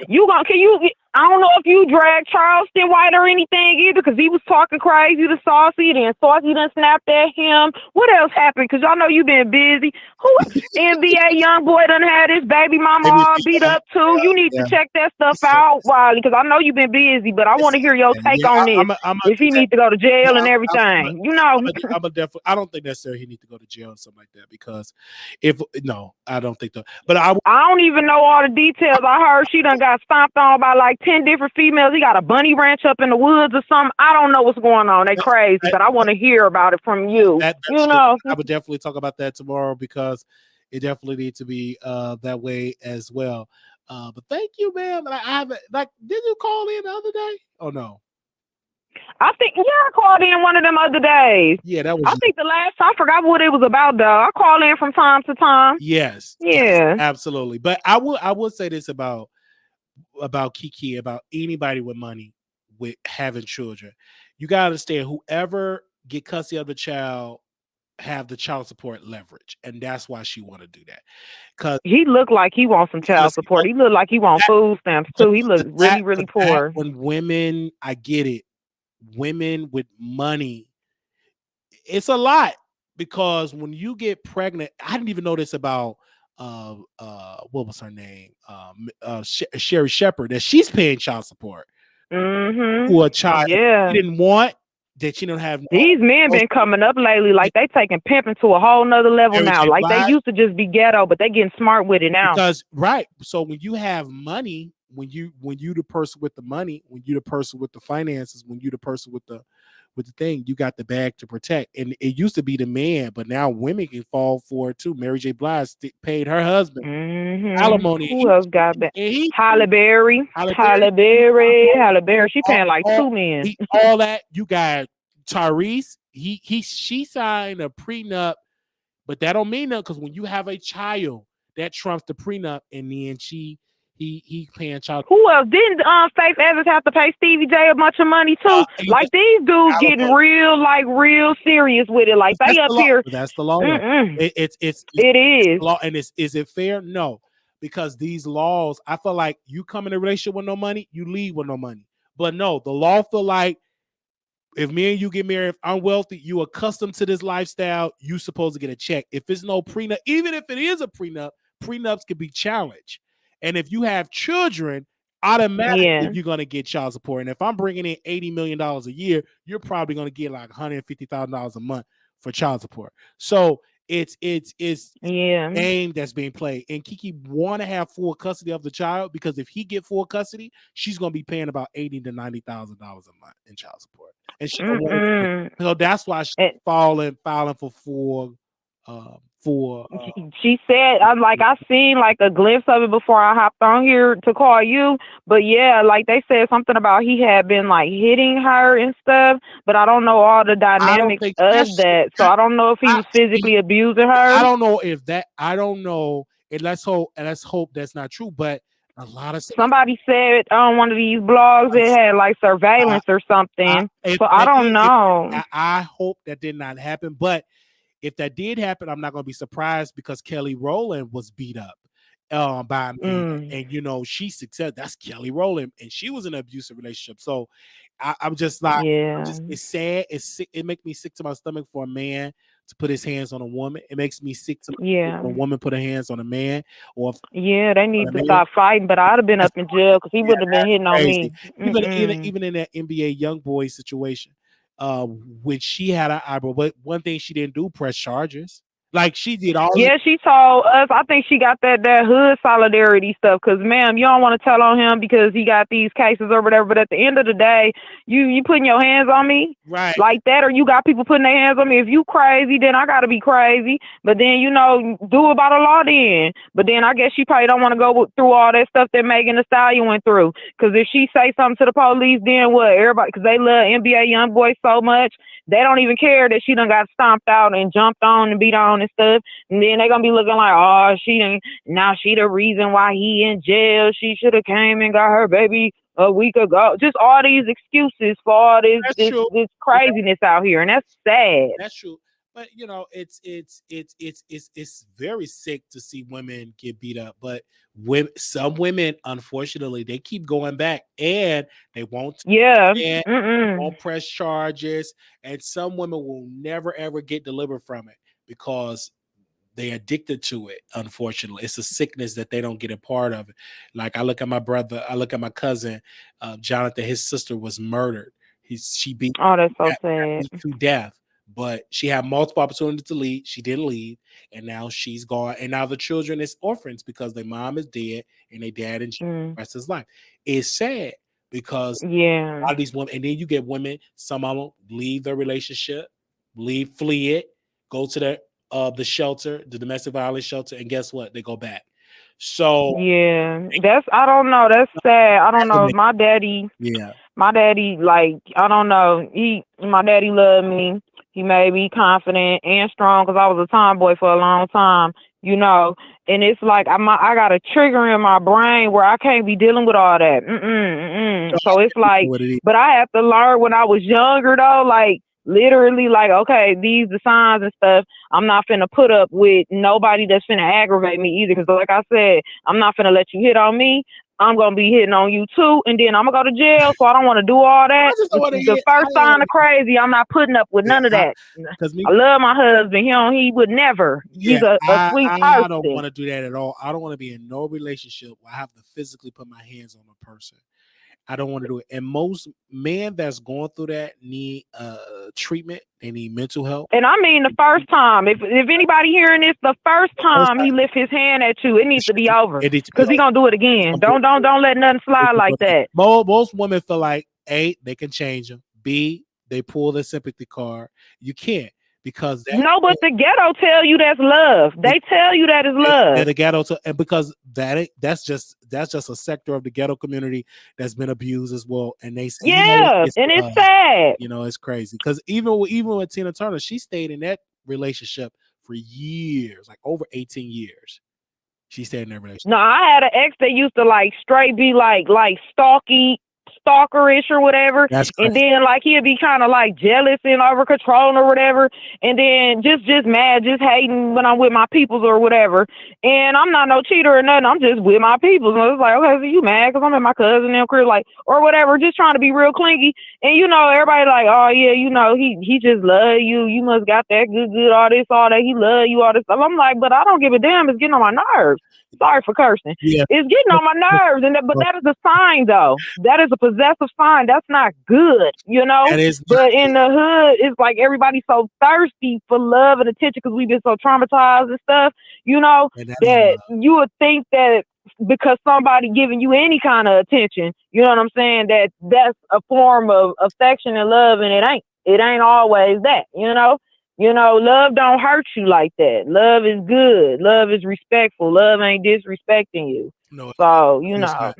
But I yeah. pray. Unfortunately, it's somebody right now watching in their relationship. In it right now. They watch YouTube all the time. They getting whooped. They putting on makeup. They get beat verbally. I wish I was. Because verbal is too like you're leading that culture. Because there's some guys that talk to women like they're the scum of the earth, and they treat them so bad, break down in tears, and blah blah blah. Like people need to understand, physical and verbal abuse is abuse. Yeah, it is. And you can't. Emotional stuff hurt is just as bad as physical. Bad. Sometimes more. Sometimes more, and that's I tell any sisters or brothers that's going through that, get out of it and get the help. And let's pray that they have a system. And thank God for the organizations that do offer safety for people, but it's some parts of the country that it's almost like non-existent because of the lack of resources. Yeah. So I pray anybody are going through. I hope that didn't happen for Keke Palmer. I highly doubt it that her mom will allow that from her. I just highly doubt that. I highly doubt it. Her mom is an industry woman. Something would have leaked out to the press. You never know, though. I'm not gonna hold you. You never know. Secret from her mother, but I just that could be. You never know what's going on when the doors get closed with people. Because, like I said, it'd be the type of people that you wouldn't even think would do certain things. But you would think of too, and then again too, her mom or any other family, like typical, they'll try to say, "Hey, you need to get out of it," and they don't get out of it. So it was a scene of that movie. I remember. What was that show that came on Green? Yeah. It's a show that came on OWN Network. Oh my gosh. Yeah. It was like a gospel show, Greenwood or something like that. Oh, I think that's the name of it, yeah. And the daughter was getting beat by the praise and worship leader or gospel artist, and you saw how she kept trying to leave, and the family rallied behind. Okay, well that series good because I might gotta watch it because I think they play. I thought I saw it up on it's or was that Greenleaf? Which one got the lady from Thin Line Between Love and Hate on it? Greenleaf. That, played the first okay, like that show. I need to watch it then. I was thinking about it. But when you watch, you're gonna be hooked because it's so good. It is. Okay, I need something like that because y'all playing with me. What I'm gonna watch? Because y'all ain't coming on here telling me nothing right now. You know, I know you got stuff going on though. Yeah, I ain't gonna be mad at you, but I'm just saying but though. Greenleaf God, is good, and then also another documentary is good, you guys, that you all should see, and it's gonna have you crying. Give me a second here. I want to bring that up. I was watching that because I was trying to watch Tyler Perry, and I was like, "Damn, where's the Tyler Perry stuff at? It ain't out yet." But it's called Silver Dollar Roll. I need y'all to go see that documentary. It is so good about. what is on Netflix? That's on Amazon Prime. And Okay, I got that. when I tell you, when I saw this documentary and I'm almost done watching it, it's just like, oh my gosh, this black family have this land and their land getting stolen by some developers. But it's a good story. Like I just want people to watch that. And I just clicked on it accidentally because I was trying to watch Tyler Perry. Yeah. And I just started watching. I'm like, oh my God, it's good. It's really, really good. But And you said it's called Silver Dollar? yeah, it's called Silver Dollar Roll. Yes, Silver Dollar Roll. yes. It's Okay. so good. It's so good. So good. So it's a lot of stuff to watch. And also, just for y'all don't know, they offer strikes. So it's gonna be a lot of movies that's gonna be dropping, shows gonna be dropping because they're now officially off strike. So now a lot of good be able to get back on and watching and stuff. So it's gonna be good. And another show, ladies, I like to watch it, called Harlem with y'all know the girl Megan Good. Megan Good in that was good. Like that, like when I saw Harlem, it reminded me like it's just good, like seeing women go. It's sexy. It's just I like Megan Good, little pretty self. Anyways, I be watching her stuff, whatever but she's finna be on. she's really good. Oh Like, yeah. and that got like 2 seasons on there, like 2 episodes, so you can watch that. So Harlem is good.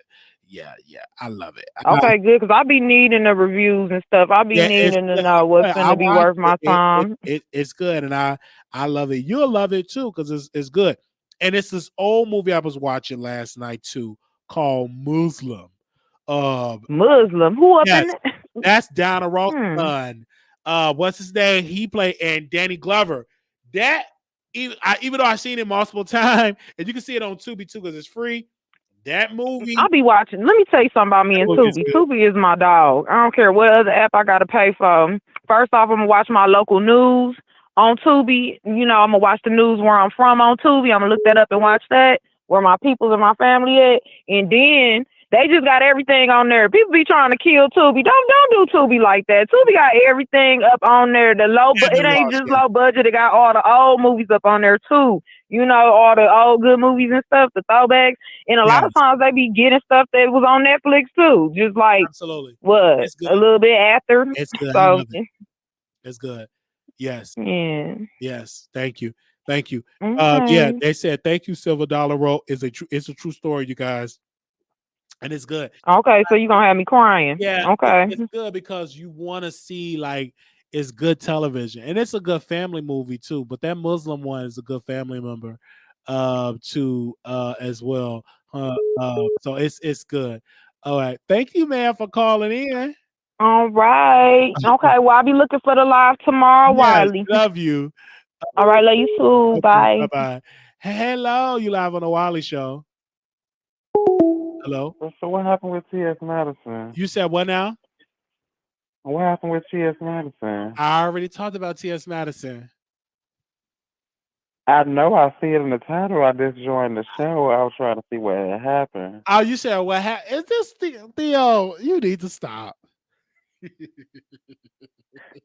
Yeah, her new what does it say? Her new allegations. It's just new allegations, Theo. Like, child, you need to. What was the allegations? Well, Kalen Meeks is a legend. He's just a legend here that T.S. Madison attacked him and assaulted him.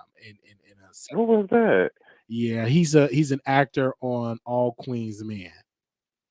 Oh, girl. Yeah. He needs to go be a queen, girl.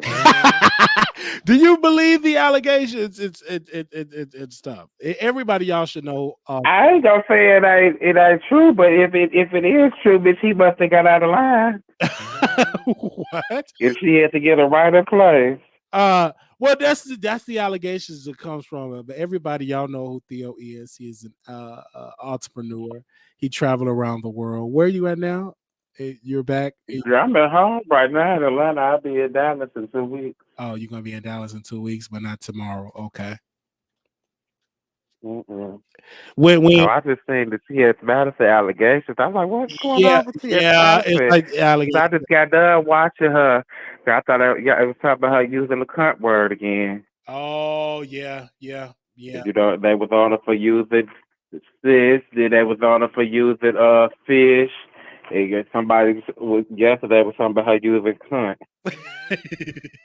They always come for her using this type of words. She should use it because they didn't like her using cisgender women. Like women don't like the term cis. Well, that's the damn dictionary word. Yeah, but the women, That's the they didn't like the that's term the cis. that's the correct Yeah, term, the they didn't. scientific term. But the women, they didn't like it. The term cisgendered women, they didn't like it. I know, but that ain't come from her at all. That came from them wanting to be identified properly, so they gave them a word. Yeah, but women, it's like women is just that type of way for that type of thing. Yeah, yeah. Did y'all know Theo? Theo was dating. I mean, no, you weren't dating Oliver. He was a part of Oliver's show. Right? Don't be telling me I date somebody. Yeah, yeah. But you were attracted to Oliver. Well, everybody You said what? was. Everybody, don't be the laugh that shit out here. But no, you were a part of Oliver's show, and so was your sister. Yeah, I put together the trip for Oliver. I do Yes, influencer getaways. yes. You influencers can get money into your pocket. So hit me up. Y- Do birthday trips, Yeah, yeah, yeah, yeah. destination weddings, You was a reunions. part of that particular episode. Oh, that series. Or is it going to be a new series of Oliver Tours take over Mexico, or is it going to be something in Jamaica? There's no word of anything just yet, but Oliver do have a trip. It's out for next year in October. We're going to Punta Cana. Oh, Punta Cana. Punta Okay, Cana. okay, really? Okay, I may go to that. You ain't I'm going nowhere. I'll go nowhere, but I may go to that. I may go to that. I've never traveled outside of this country, and I would. But y'all hit me up. Illustrious Travel LLC. Oh, Y'all need to book a no, trip, no. destination weddings, birthdays, reunions, fundraisers, any kind of customized group trip. You know, I can do it, handle the payments, Nate is in everything for Jamaica right now. Nate is in Jamaica right it. Girl, forget Nate too, girl. He do too much. now. Yeah, so you're gonna be back in Dallas in 2 weeks. That's what you said. You're gonna be back in Dallas in 2 weeks. Yeah, I'll be there for Thanksgiving. Oh, for Thanksgiving, Coming. I'm gonna be in. I thought you was coming to Chicago for Thanksgiving. No, I'm going to Dallas to be with my sister for Thanksgiving. Really? You're gonna Yeah, I cook? gotta go to Your Dallas. mom coming too, right? No, my mom ain't coming. I'm just coming. It's gonna be me and my sister. Really? Yeah. Oh, I don't think I would be here for Thanksgiving because I will be in Chicago for Thanksgiving. I want some of my grandmother's ham, me and my mother's ham. You always in Thanksgiving. I mean, you always in Thanksgiving. You always in Chicago. Yeah, I love it. I love it. But yes, this is Theo. I'm surprised at you calling in this late. Oh, I need your key to your apartment to use while you're You gone. said what? We should say I that. need your key to use your apartment while I'm gone. You have a whole TV. You moved your TV out the living room. You moved that TV. I wouldn't live on. That TV. That was your sister TV or no? That TV. That picture. Yeah, my sister TV on her wall. That was her Oh, apartment. I Why thought would that my was your TV TV. be on I her thought you wall? bought that. I thought you had bought a TV. And my bad. My bad. I didn't know. I didn't know anything like that. So you're gonna be back, but obviously you Yeah, know. we supposed to be getting your trip together for next Yeah, year. yeah. We gotta. So I you can haven't seen you plan. in forever. You've been gone and booked and busy and stuff. You've been gone. You've been gone and everything. When, A lot's been going on. yeah, are you still in a relationship now? Are you still with your man now? That's complicated. Oh yeah, because you told me I can't flirt with you no more because you're in a relationship. Yeah, it's complicated. So that means I can go back to send you text message and flirt with you in the text message or no? I ain't saying none of that. Well, you said, wait a minute. You said you can't flirt with the relationship, but you say it's complicated. Is that the same man that almost died or no? I'm finna have to be like T.S. Madison. Everybody around me is gonna have to sign an NDA. Man, please. I wish you was in. But no. Honestly, is that the same guy? Because you're gonna be the first one. Do you want me to come out there? Because last time I was supposed to come out there and move out there, but you said your boyfriend said. But you weren't moving no damn No. Do you way. want me to move out there to Atlanta? Like, you just let me know. I told you to send me that because You can move wherever you want to move. but because you got me out here in Texas. It's just so funny. Like all the people that got me. I ain't had you in Texas. Thank you. Everybody that's out here to get either moving or on drugs or whatever the case is. Now you not moving on drugs. And now you in Atlanta. And so, do you want me to move to Atlanta? Like, you let me know. I'll go and move. We can get a place. Yeah, I don't even know if I like it here. I thought you said you like it out there. You said it's beautiful. I ain't never say I like it. I said, oh yeah, I said I like the scenery and the nature. That's all I did say. I like it, the nature and the scenery. But I don't like the people. I don't like the airport. I don't like the roads. Yeah, I don't like the airport. I like Dallas Airport only because we got the little train and we can sit down and wait for our Uber and Lyft. That's the only reason I like Dallas Airport. Yeah, that airport is stupid. Yeah. Well, they only got one airport. That's the issue. It's too packed. So and then they'll have like when you drive to the different terminals, that everybody coming through the same area, then go through the different terminals afterwards. It's retarded. Yeah. I don't like that either. But it's something I like about Atlanta. It's just the vibe of the air course, the man just getting. Well, you would like it here, but you do social media. So. Yeah, I would like it. I like Oliver. He saw it. Yeah, I don't like these folks. All these folks phony. So they be trying to. They are put on their personas for the cameras. They are phony. They like. They care what citizens they live in. Yeah, that act like they so rich and gal. Baby, you're in a regular apartment, and it's okay to live a regular life. I don't know what happened in Atlanta to pretend to be this so fake Hollywood type of. That's what they all have to do. Everybody is a celebrity this. stylist, celebrity dog walker, and they just live regular. Like when you go to the apartments, it's regular, and it's okay to be regular. Like I'm regular, I'm okay. I love being regular. Like it's nothing wrong with being regular. I don't go in and say, "Hey, I'm a blogger. I'm a celebrity blogger. I'm just wildly. Hey, what up? Let me get in them draws." That's it. That is it. That's the only reason I like Atlanta, Georgia, is because of that vibe. It's like something in the air. I love Atlanta. Did you like the vibe of Atlanta so you get somebody's draws? That is about it. But well, that's the right place. Do you want me to come to these hoes out here had to rebuke my had to void my whole card because I couldn't meet the standards here. Really? These hoes is hold on another level. Is it like that? Why do you say that? Because they like to do all kind of stuff. They have cum dumps and that shit. They a lot. They like to do all of that type of stuff. Wow. They be doing the most. Yeah. They be on the counter every day counting how many damn loads they got inside of them, bitch. Yeah. How many they went inside and orgies and all kinds. Wow. I was just thinking about you, Theo. I was watching something on Tubi and he was screwing a trans man. Does in a transition. And I thought about you when you were screwing trans man. This is before you got in a relationship. And you almost got that trans man pregnant. It was two. Actually, all three of them almost got pregnant. And the third one, bitch, she actually might be pregnant in Hawaii. Yeah, you got 3 trans men that you got pregnant and everything. Wow. What if you got one of them pregnant? Then what would you tell? I don't know. Weirdly, it's just gay about that. I mean, I know it's something about pussy. I don't know. Well, what would you say to your child? Like, mommy was a dude or female, now she a dude. How would you explain that to your child? What you mean? Well, I say they would already know what their mom did. They'd know them before they know me. Oh, okay. I understand. But yeah, because you were screwing them, about 3 of them, and one may be pregnant. Because a lot of people, Because a lot of people don't know that you would screw trans men. Like you screwed a lot of them. And it wasn't a lot of them. It was 3. 3 of them. And then a lot of boyfriends that you with, they're now transitioning to be trans women. A lot of people don't know that. They is. I don't know what that's about. A lot of guys I mess with after I leave them, I guess I make them feel like a woman, and they finally said they gonna go ahead and be the woman Yeah, I the had made them transition. feel like after I leave Absolutely, them. because when we went to Marty's, all of the people, they were trans women.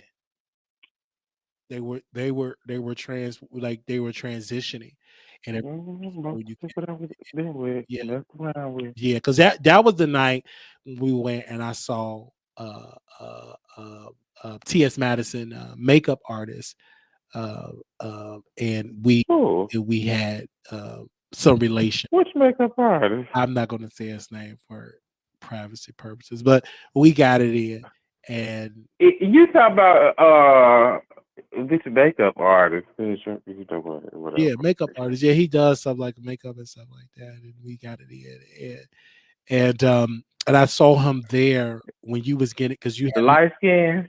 like brown skin, light skin. You left your car, your phone in the Uber. That particular time, you was looking to get your phone back, and I didn't know I was at the bar getting something from the bar, and I saw this person in drag, and I didn't know. I thought it was like, oh, it's a beautiful woman. Why is she here with these dudes? So didn't know that And I who was was that? a dude, and so I was on Jack, and then he reached out to me on Jack, and then I got in my car and I went to go visit him. No, T.S. Madison's makeup artist. Yeah, T.S. Madison makeup artist. Yeah. Mm-hmm. Oh, but I think I know who you're talking Yeah, about. and so Because the only one that did it dressed up. it was amazing. It was great. It was everything. It was everything. It was an amazing vibe. But you're in a relationship now, so I can't talk to you about that stuff anymore. So I can't talk to you about it because you in a relationship. So I didn't say that either. so you should come back tomorrow to Dallas. Boy, I will be there for Just come back tomorrow. Thanksgiving. Come on. Why are you coming when I'm gonna be gone? That's crazy. I'm booking. Well, I'm not booking nothing because I'm driving, but I'm coming to visit my sister. Oh, you Be driving? with her for Okay, come on, Thanksgiving. drive up here. Who you driving with? You bringing your boyfriend? I don't know Because I as remember of yet the whether now or last whatever. boyfriend you was with, you introduced him to your mother and to your sister. That wasn't the last person I was with, but somebody I was with, I did. Okay, that was one of the guys you were with. You introduced him to your mother and to your sister, and that was like during Thanksgiving, and I was in a room. It was for Christmas. Oh, that was Christmas. Well, somebody was cooking, and you introduced them to your family. I remember that, and I was looking at your sister. This before. You remember it was Christmas because I had put up the Christmas tree. I had Yeah, the stockings up and all that. You did do that. I remember that, and you introduced him to your family.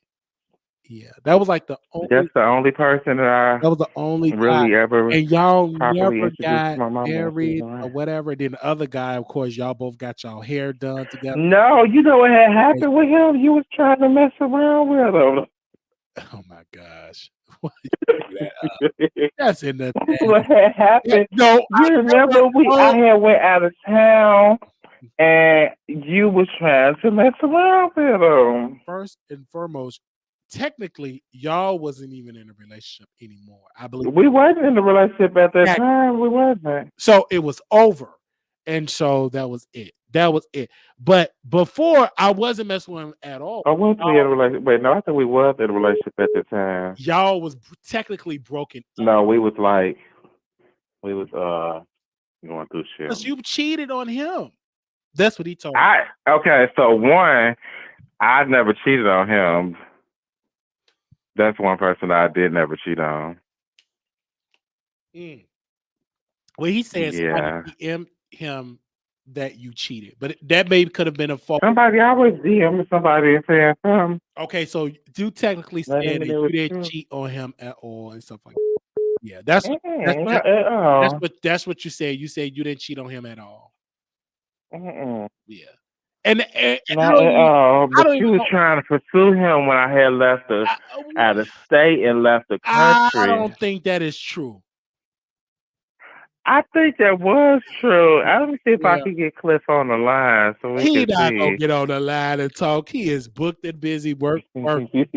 Cliff is working, but no, I don't even remember because that was so long ago. That was so long ago. Hey, girl, your memory ain't that damn bad.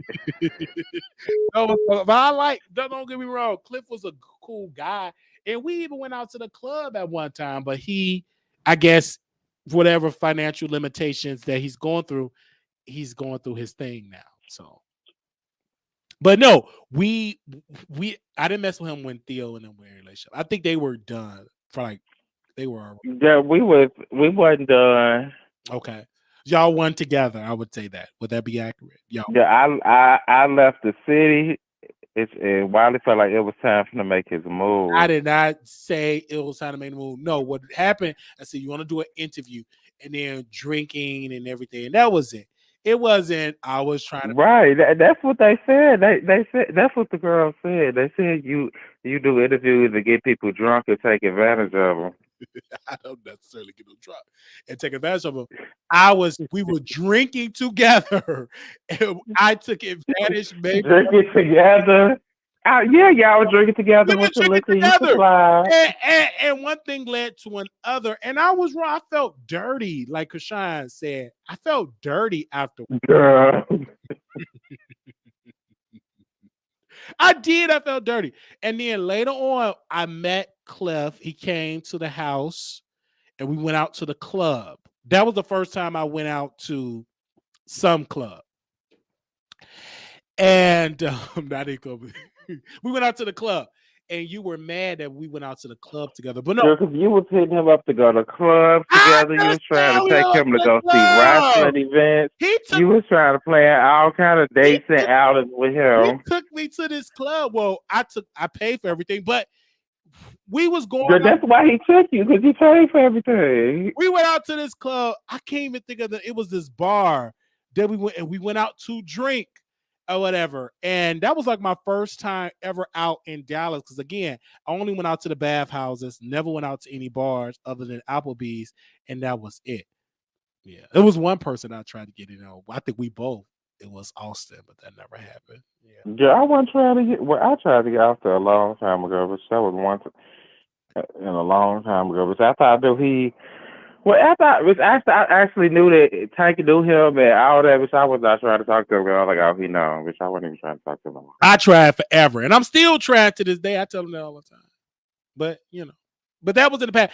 Nate, you met Nate. I think you didn't smash Nate. You said, but I bet that's my ex. Well, that's my ex best friend. Yeah, Cliff. It's his way. Cliff was Cliff, but again, I felt bad for it. But then I knew that I couldn't take care of Cliff because at that particular time, Cliff didn't have no job, and I knew I couldn't sign up to take care of Cliff. Oh, that was an issue. Yeah, that's a big issue. For all your guys, that was an issue. I think it was only one guy. Oh, I know, right? It is. All of them. None of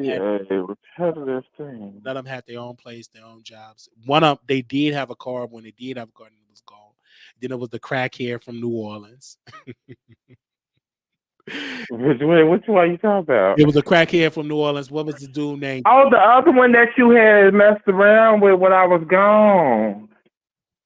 That was a crackhead from New Orleans. Why you gotta say I'm right? The other one you had messed around with when I was gone. Okay. Michael. Yeah, that was Michael. And what happened to Michael? Like Michael. I don't know what happened to Michael. I'm sure he's somewhere in between Louisiana and Dallas, somewhere on and off drugs or somewhere. Michael came to Dallas and he was like on drugs or whatever, and it was so sad. Michael was a very good, okay. That was our third time back together, I think. Yeah, that was an okay guy. I never met this guy. And then Theo would leave the guy. No, Theo brought the guy, and I think you went out of the country again because you traveled a lot. And then, of course, I think we were drinking. One thing led to another. And something. That's what they always say. Something happened, but it was you be drinking with somebody, and one thing leads to another. Well, with that guy, we wasn't even. Always when I have caught a plane somewhere, you decide to get along with someone that served them alcohol. No, it wasn't even the alcohol. When I'm there, we never seem to get together and drink alcohol together. But when I'm gone, you seem to get alcohol But, with them. The one but thing Michael, leads to another. I can't share this part because we can get misconstrued. But I remember. Okay, I'm not gonna share this because the public they're gonna get misconstrued. But yeah, man, it was an opportunity, and I did some things I didn't do, and did some licking, and whatever the case may be at that particular time. Yeah, yeah, I'm not even gonna get into all that. But yeah, that was Michael. But that was it. That was it, Michael. They say don't leave your man around wildly true player for real. No, Michael, that was it.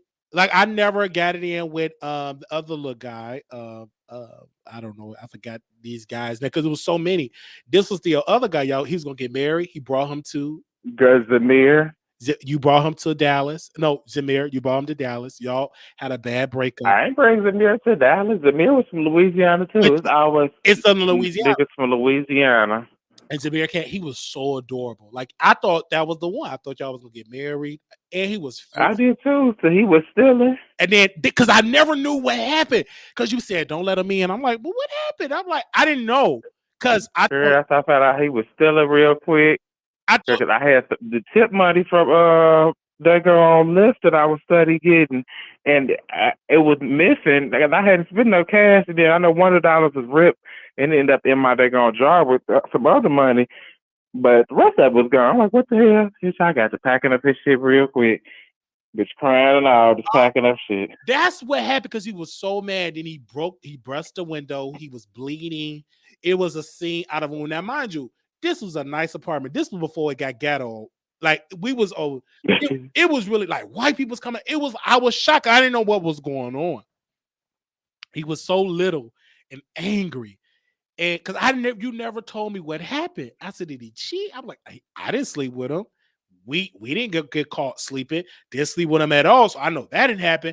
I didn't catch nobody in your room with him because you got cameras all up in there. So what happened? No, this girl, apparently girl. I mean, I don't know exactly, but we stopped having sex.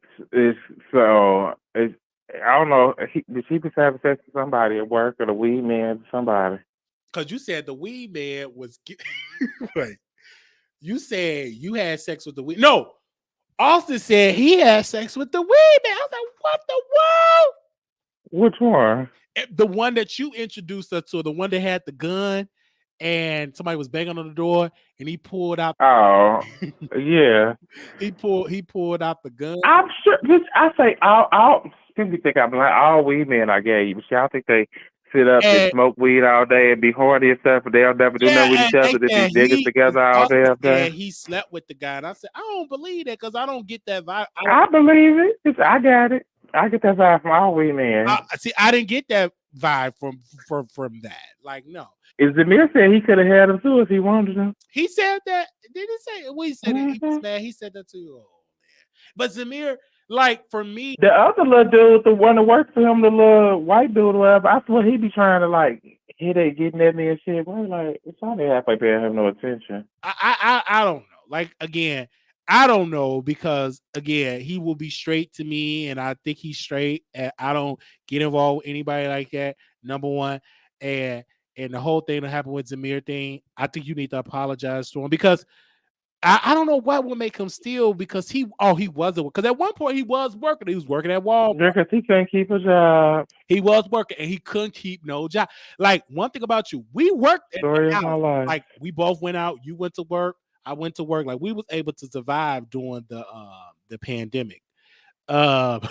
Because you worked that fast. Right, the pandemic didn't affect me at all. It didn't affect me or you. Like we both worked. I think I made some of the most money during the pandemic. And it wasn't something that PPP loans or no grants or nothing extra. Bitch, I was just working during the pandemic. He stayed and traveled around the world all the time. You was traveling throughout the world, and he was not like he couldn't keep no job. He's a sweet guy, and I told him, I said to him, "You are a very good guy." Like, because I didn't know. I had to apologize because I didn't know. Because he said you knew something about it. I said I didn't know. You didn't tell me nothing. You told me the day of when you, Kelsey, and Greg show up. It was the day of. It happened all at one time. I got in the house and said I realized that he was stealing it. I just got to pack it up his shit all the same time. Me crying, called my friend Shatara and everybody else. Didn't. Yes, that was it. You came the day of, and they all came to the place. And blah, blah, blah. But I will tell you one particular friend that I want to get in there with, Satara, because I just want to smash her like she was a woman. I know she's married or whatever. Satara is, bitch, what is she? About 60% lesbian, It doesn't matter. 70% She's still like, lesbian, whatever. whatever the case may be. To a woman. It doesn't matter. But that was like one that I really, really, really, really, really, Yeah, but you should have, you know how you do. You should have go ahead and, But Andrew, though, I don't know if you knew that me and him started getting. You should have went ahead and, you should have went ahead and, if you wanted to talk, you should have went ahead and Bill Cosby hug and got together. You know, and don't let these get together with her, and y'all start having drinks, and one thing leads to another. You go get somebody drink. And one thing leads to another. These people don't believe that, people. But one thing I can't tell you, it was one. You should have set up Shatara to have an interview, and you could have gave her drinks, and one thing would have led to another. You know how you. Most of these guys is a lot, but no, I would say this though. It was one like Zamir, and he's intelligent, like he's good. I didn't know he was stealing, but I do want to tell him publicly I didn't know. Because he thought I knew. If he knew, I would have told him. He thought you knew what? That he was getting put out? He got put out like he thought we played. Yeah, I didn't know he was getting put out. Bitch, I wish I would have knew. Bitch, if I would have knew, I would have scheduled it too. I didn't know he was getting put out. So bitch, I know he was stealing. You remember when Tank stole what's the name stuff out his book bag? When he left it, when you left his stuff outside. Well, who stole? Oh, bitch, girl. Oh, that's it. That almost, bitch. Tank ass, bitch. Almost been had me to have get my ass beat over some dumb shit. He was so bad, like Tank, because we didn't start letting Tank in the house, so Tank would just be in the whatever. Girl, he would find out what windows and doors and shit was open, and he would come right up in it. So I guess this particular time you left his stuff outside.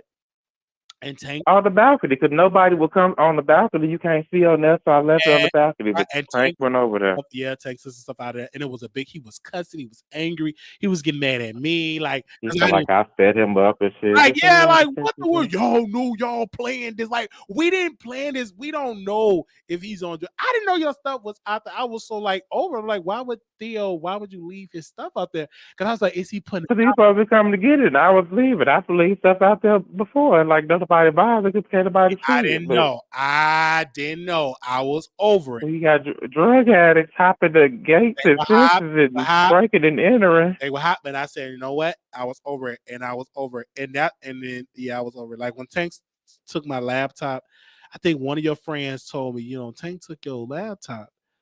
Damn, because you had so much company. Like again, like your ass used to had the windows unlocked, but she could have came to your window. Why you got to lock the windows? Yeah, I didn't know because I never planned like, oh, it's gonna be a crackhead. Because again, and then when he took my laptop, that's when I knew. Then I said, oh, this is a problem. Like, and I still miss. Don't get me wrong, I miss Tank. I miss him. He got his 8th Facebook page, 8th or 9th Facebook. He posted the crack pipe. He just yesterday.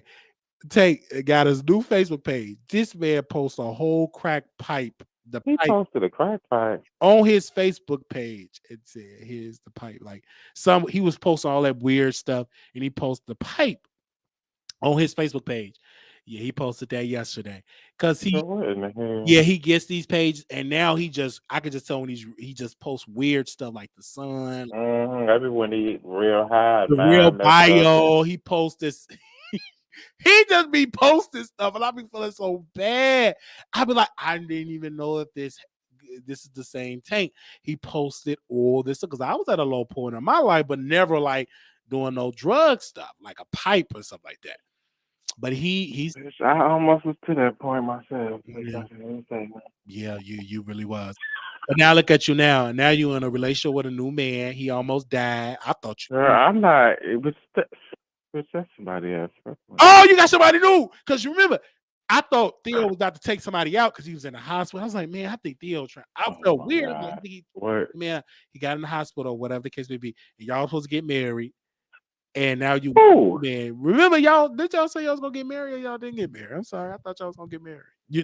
I was not talking about no damn marrying nobody. You always say you go get married, like you all. But Even they gonna marry me. even the guy you went to didn't speak English. Like if it was a relationship, Oh yeah, reality show or relationships, he was good looking guy, but he didn't speak a hick of English. Theo left everything and he said, "I'm in love. We get married." He moved in with him in this third world apartment with no in Brazil. In Brazil, no English, but they be rapping. I was on the plane with Lil Wayne. They speak regular English when they rapping songs, and they go right back. Like they know American songs. like they sing them American songs. And they just be rapping them American songs. His brother was a DJ, good looking guy, and then speak a hick of English, and you was in love with that man. And what gets me is, I think you said you was gonna learn Brazil, you was gonna learn some Spanish, you was gonna go to Google, and you would watch some English movies, and then you would watch some Brazilian movies. How was the sex? That's how we watch movies together. Like we would watch movies together. We would go back and forth. One day we would watch it in English with Portuguese subtitles, or another day we would watch it in Portuguese with English subtitles. So how was the sex? Was it like American sex, or was it like the Portuguese sex? Like was it like humans. Okay, was it good? Like was it the same type of thing? I'm just wondering. He was a good looking guy, had hair, good looking guy, and y'all would post on Snapchat and stuff, like everything. And he never came to America. I would have felt bad because he don't speak no English. He spoke that. That's what he's gonna learn from. He speak no English. So was it good? Like, so how would you know like it's good or I'm about to come? Like, what is that come in Portuguese? Like what? Like how did you know? Like I know he make regular sounds, but is it like the Mexican sound, the Portuguese sounds? Like how is it? What do you mean? How was the sounds of it? Like I'm just asking. Wow, I haven't talked to you in so long. You've been all booed up. Your sister is booed up. And I love her. One day, and she know I like her. Beautiful, intelligent. Like if I ever were to have a wife, it would be Theo's sister. Because she travels, she's intelligent, she stand up when I come in the room. Before she got in her relationship, I was kind of jealous because she was like, "Yeah, Wiley, I'm gonna cook for you." I'm like, "This is my book." We went out to eat. Like we went to the movie. Like this is okay. This is my chance to really to propose. And then she said she got with a chick, and I was heartbroken. I'm heartbroken because I wanted her for me. Like I could see Mr. and Mrs. Wiley. Like when I go to her place, it's decked out, like her professionalism, like she intelligent. Like I really, and then Theo will always say he got a crush on you. He will always say, I didn't want her to know it. You ignorant, but she's everything I like. Why would I tell her? I don't know why would you tell her you evil. He did that on purpose because no, I said why wouldn't I tell her? You didn't have to tell her. He said not. Wait, he said not American sex. It's American, but it's the same sex. It was amazing. I like her. So I like your sister. I think that whenever this relationship is over, I hope it's over in about a week or so. So we can like Christmas. Bitch, shut up. Why is it? Oh, shit! It was like when Christmas comes, I really had like a vision, like us, like Christmas, like we doing Christmas carols. We got like Christmas pajamas and and all that stuff. But I used to like going over there. Theo, this thing, I used to like seeing him. No, I used to like seeing his sister. We would go out to the gym and. I just told. I said, make sure you don't do no interviews with Wiley. He's gonna give you some liquor. One thing might lead to another. No, but I like because she's so intelligent. Like we go to the restaurant, she just cool. Like it's a vibe. Like because we did more like hanging out than me and you. Because like only thing you gonna say, let's go to the bathhouse. Let's go to the bath. Like but I be working. Y'all got time to have more free time. Yeah, you always be. I'm a busy man. With her, I'm like, let's go out. I'm gonna pick you up and stuff like that. So yeah, it was amazing. Now these people, I love you. But she can wild more than I'm going out. Yeah. She do. And she told me. I remember you was in Atlanta, so she picked me up and we went to this walking trail in Plano. It was so beautiful. Like, Oh yeah, that's where we always go. I used to go there. Me and Casey used to go there. me and you never did that together. And I just felt like, even though she was running faster than me, I was in love. I'm like, look at wife, like this is my wife. And I'm gonna tell her this verbatim. I know she's in a relationship, and I hope her wife to be or girlfriend. Hope she don't get mad and try to hit me with that bull dagger. I mean, with the vibrator. Not with the vibrator. That is my future wife, and I'm gonna say it verbatim. That's my wife, and she just don't know it yet. But anyway, I love her though. And Theo kept telling her like we had a crush on each other, and I didn't want her to know it, but she knew it, and I didn't want her to know it, but I love her anyhow. Because the last time we hung out, we went to go see that movie, Mission Impossible. We went there, and I love it. I just have memories, and it's just amazing. But Theo don't like that, but I like Theo too. Cause Theo is cool. He's a vibe, and he moved. I was hurt when he moved to Atlanta, cause I don't have, we supposed to be going out, but he moved, and he don't come back to Dallas like that. Like I thought he would be going back to Dallas. Like me, I come back more than you come back to Dallas, which is so sad. But you live in Dallas. I don't live in Dallas. What do you mean? Of course, I live in Dallas, of course. So I'm gonna come to Atlanta. So whenever you want me to come to Atlanta, I'll come to Atlanta. Because I want to see Brandon Carson. I don't have a home right now. It's okay. I'm a Rolling Stone. I get a nice hotel room and stuff. Like I get a nice hotel room and stuff. I might call Nate. I'm debating on where my life is leading me. Well, I told you to come back to Dallas, back to Chicago, to Denver. Who knows? Oh, okay. You was in a relationship and you supposed to move to Denver.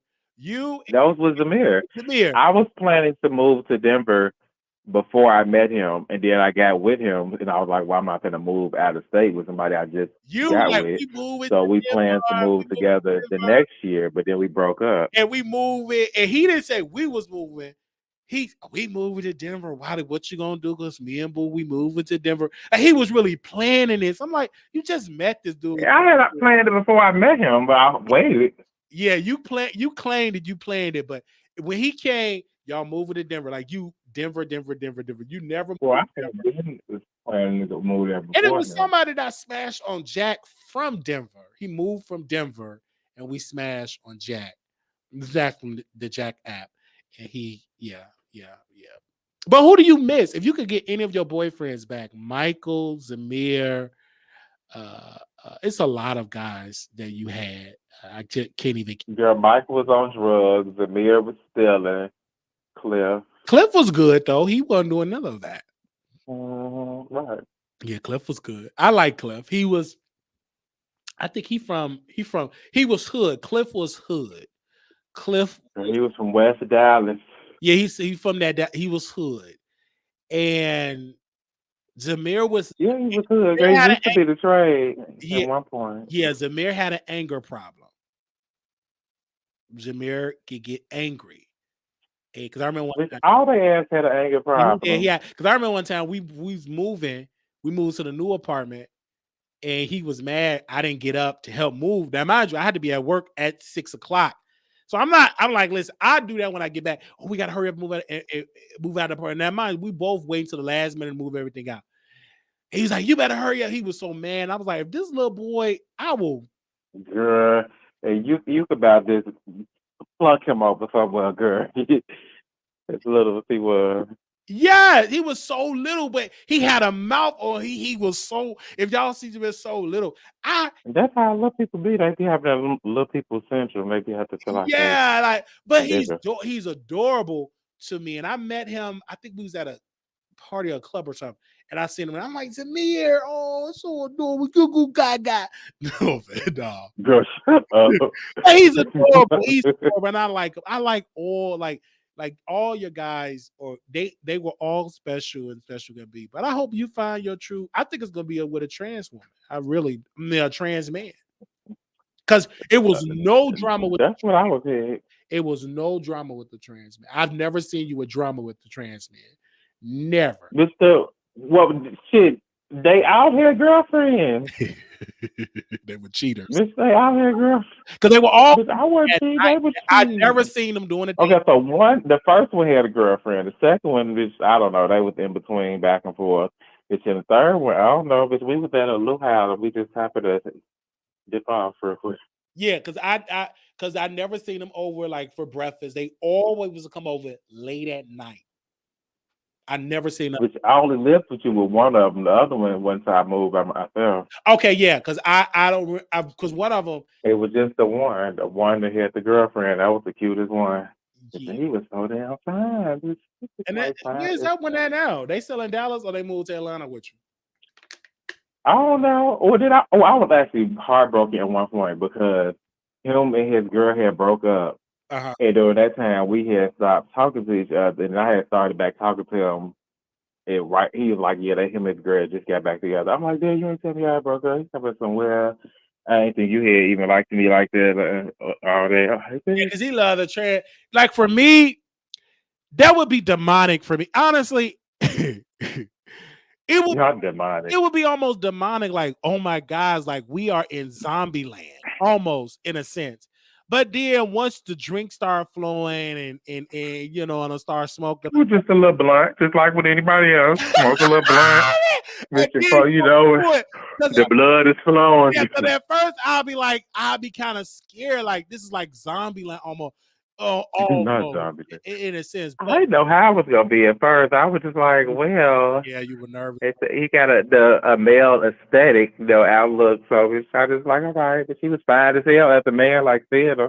But I just went in and because I always said, how was they mourning? Was they mourning like a dude? Was it like the women mourn or a man mourn?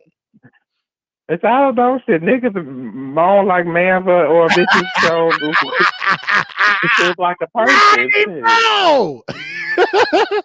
So like his life, it was just something. It was really something, and it's something like with the guys today. But even like the Jonte, and then I just saw something that Jonte posted on social media. That a guy. What about Johnson? A guy came in his place and stole his clothes. Stole his clothes. So he posted a post. He was like, "Dallas, beware of this guy." Yes, he got. Wait, was that was one he posted recently? Yes. Or a while ago. He posted like maybe a month or two ago. He said, "Beware." Oh yeah, okay, yeah, I seen that one. He got like, why you got these weird ass dudes in your house like that? Is he on the drugs too? I was just gonna say, he one step away from Tank. He's on the I was just gonna say that. The drugs too, and I found that out. Yeah, that's what I say. Yeah, he's one step away. So he's one step. He's more functioning. I always he's functioning. Yeah, ain't got that bad batch. Whoever Tank was smoking with. But no, see, Tank, what happened was when his sister died, he just got real depressed and he just let it take over. That's what it was. That's true.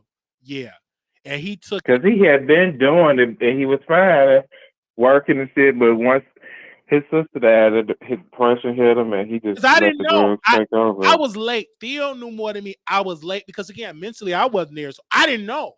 And then once I've gotten myself together, then I went back. I'm like, oh, okay, these were the signs. And then it was more so, I guess, like after he moved out from with me, which I guess, but he was more free to be free with even doing the drugs even more. And that just so happened to be at the same time when his sister died and all that. So he was high because he would hide it when he didn't show up when he was with us.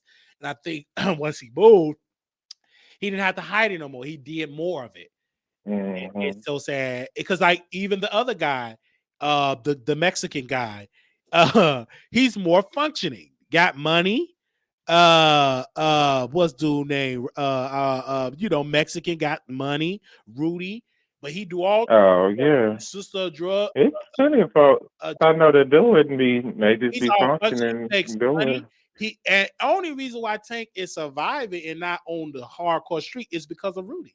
Rudy gives him money, but it's a price he pay because they get high together. And then when they both go at it, that's right. Yeah, he stole Rudy car. Remember one time he stole Rudy car, drove it to our house, stole that man car, beat Rudy up because when Tank would get high, he was fighting. And I remember one time Tank got so high, he had remember that Mercedes-Benz, 2-door Mercedes-Benz. It was nice. Bitch, yeah, right. He had the nice car and he was so damn high.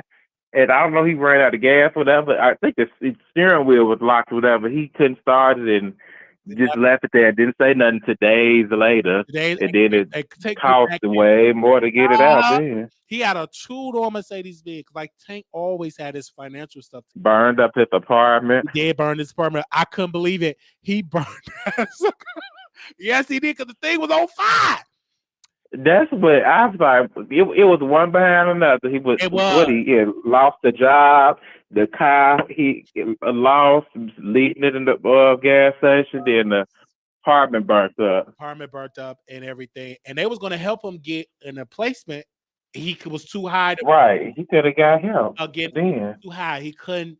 He was out of bed, and now he's just a full addict. Like he can't hide it no more. You know, it's just so sad. Like Jonte, like he got on the drugs, but he's functioning. He works at Walgreens, functioning. You know what I'm saying? But he's a whole addict.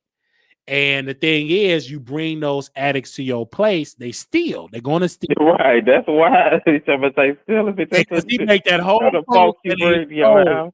And I like, don't get me wrong, y'all be high together. They paying attention. They had, and I knew Tank. I knew the problem because we drove him to Carrollton, Texas, and it was this white man, and I saw all these young guys going in his house, and I'm like, who is this man? I said, Tank, who is? Oh, that's my friend. He cool, whatever. And then I I understand. I was like, he's the Ed Buck of Dallas, meaning that he get these people have sex. And I said, Tank, what do y'all do? Well, we have sex with each other. He get us high, whatever. And I started reading messages with the guy in Tank. Like he was email or messages I read, inbox messages on Facebook. He would get them high, and all his investors or his rich people, they would come and they will get them high and they would have sex with each other. And that's what they do. Yeah. And I said, and that's what I knew. Like, and then I started taking her to the house, and Tank just got hooked. Now the guy don't really want Tank anymore because he said he looked bad looking. He got another group of younger, good-looking gay men. Because Tank let himself go when he let himself go. Let the drugs take control. He gets the new ones, and then when you go to this place, if I had the address, I would send it to y'all. It look regular. You don't even think like it's a whole sex den going in that man place, like in this white man place. I will never forget because I drove him to it because he told me to come pick him up and drop him off. And I didn't know. I just said, hey, there's a friend or whatever. And then once Tank told us, he came to the house and he said he's an addict. And I said, oh, and I saw him dirty. And I was like, this is not the Tank that I knew. I knew he was depressed later on, but it was too late. He got addicted. Right. And it's so sad, so very sad and stuff. But who would have thought that he would be in that predicament now? Because then back in the day in Texas, he was always a whore. You know, man, and you was a hoe too. I was a hoe. We all was a hoe. And I was a hoe. Everybody. Yeah, but it was like it was that way. Even because when I first moved to Texas, your godson was a little boy. He was 6 or 7 years old. He was a kid. He was a baby, and I would cry. Oh my God, I'm crying. He was like, "That's Tank Room right there. He's so evil. Theo is so evil." You know, Miss, I be trying to be in my own little zone, in my little happy place, and now you're trying to keep quiet. Oh, I'm like, you know what? He's a teenager, if I'm not mistaken.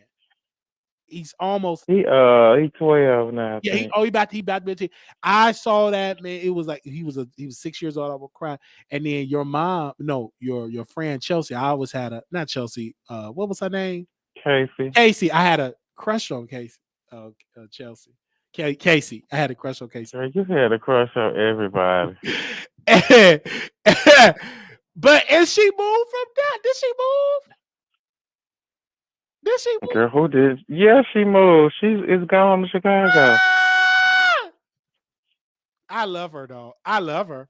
But she moved. But I remember we were all in Dallas. Like we were all. It's kind of funny. Like we all wanted. Now we all want to move back to Chicago.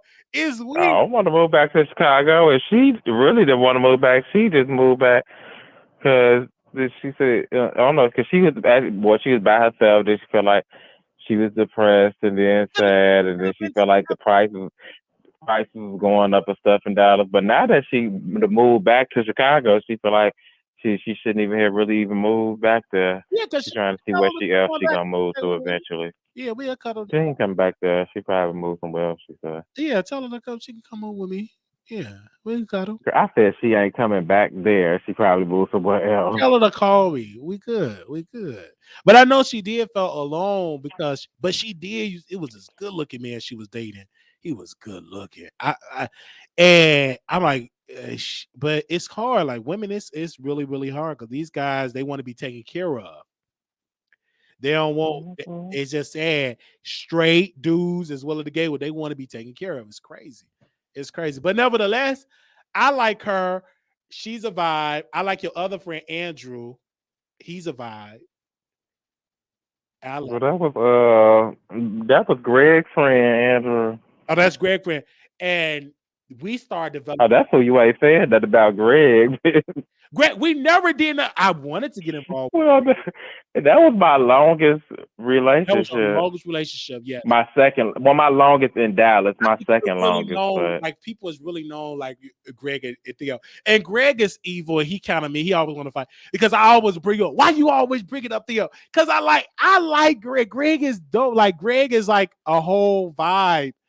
Greg. But that was y'all long. Greg, and mind you, y'all were dating. I wasn't in the picture. I wasn't even in Dallas then, because y'all were dating way before I moved to Dallas. Like it was a whole season of Theo boyfriends and dating. Like the other guy didn't want to move out the place. You had to get the police to remove him. Like that was before I even got to Dallas.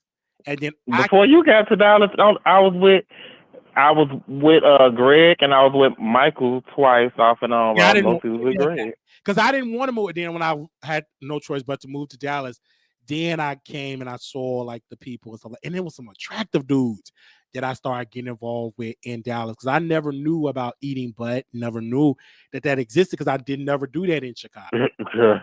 So when I got here in the South, but that's the thing, got a South, right? That's in the South. That's the thing. Like totally eat it. Like I don't know when I started doing that because I don't think I really did that.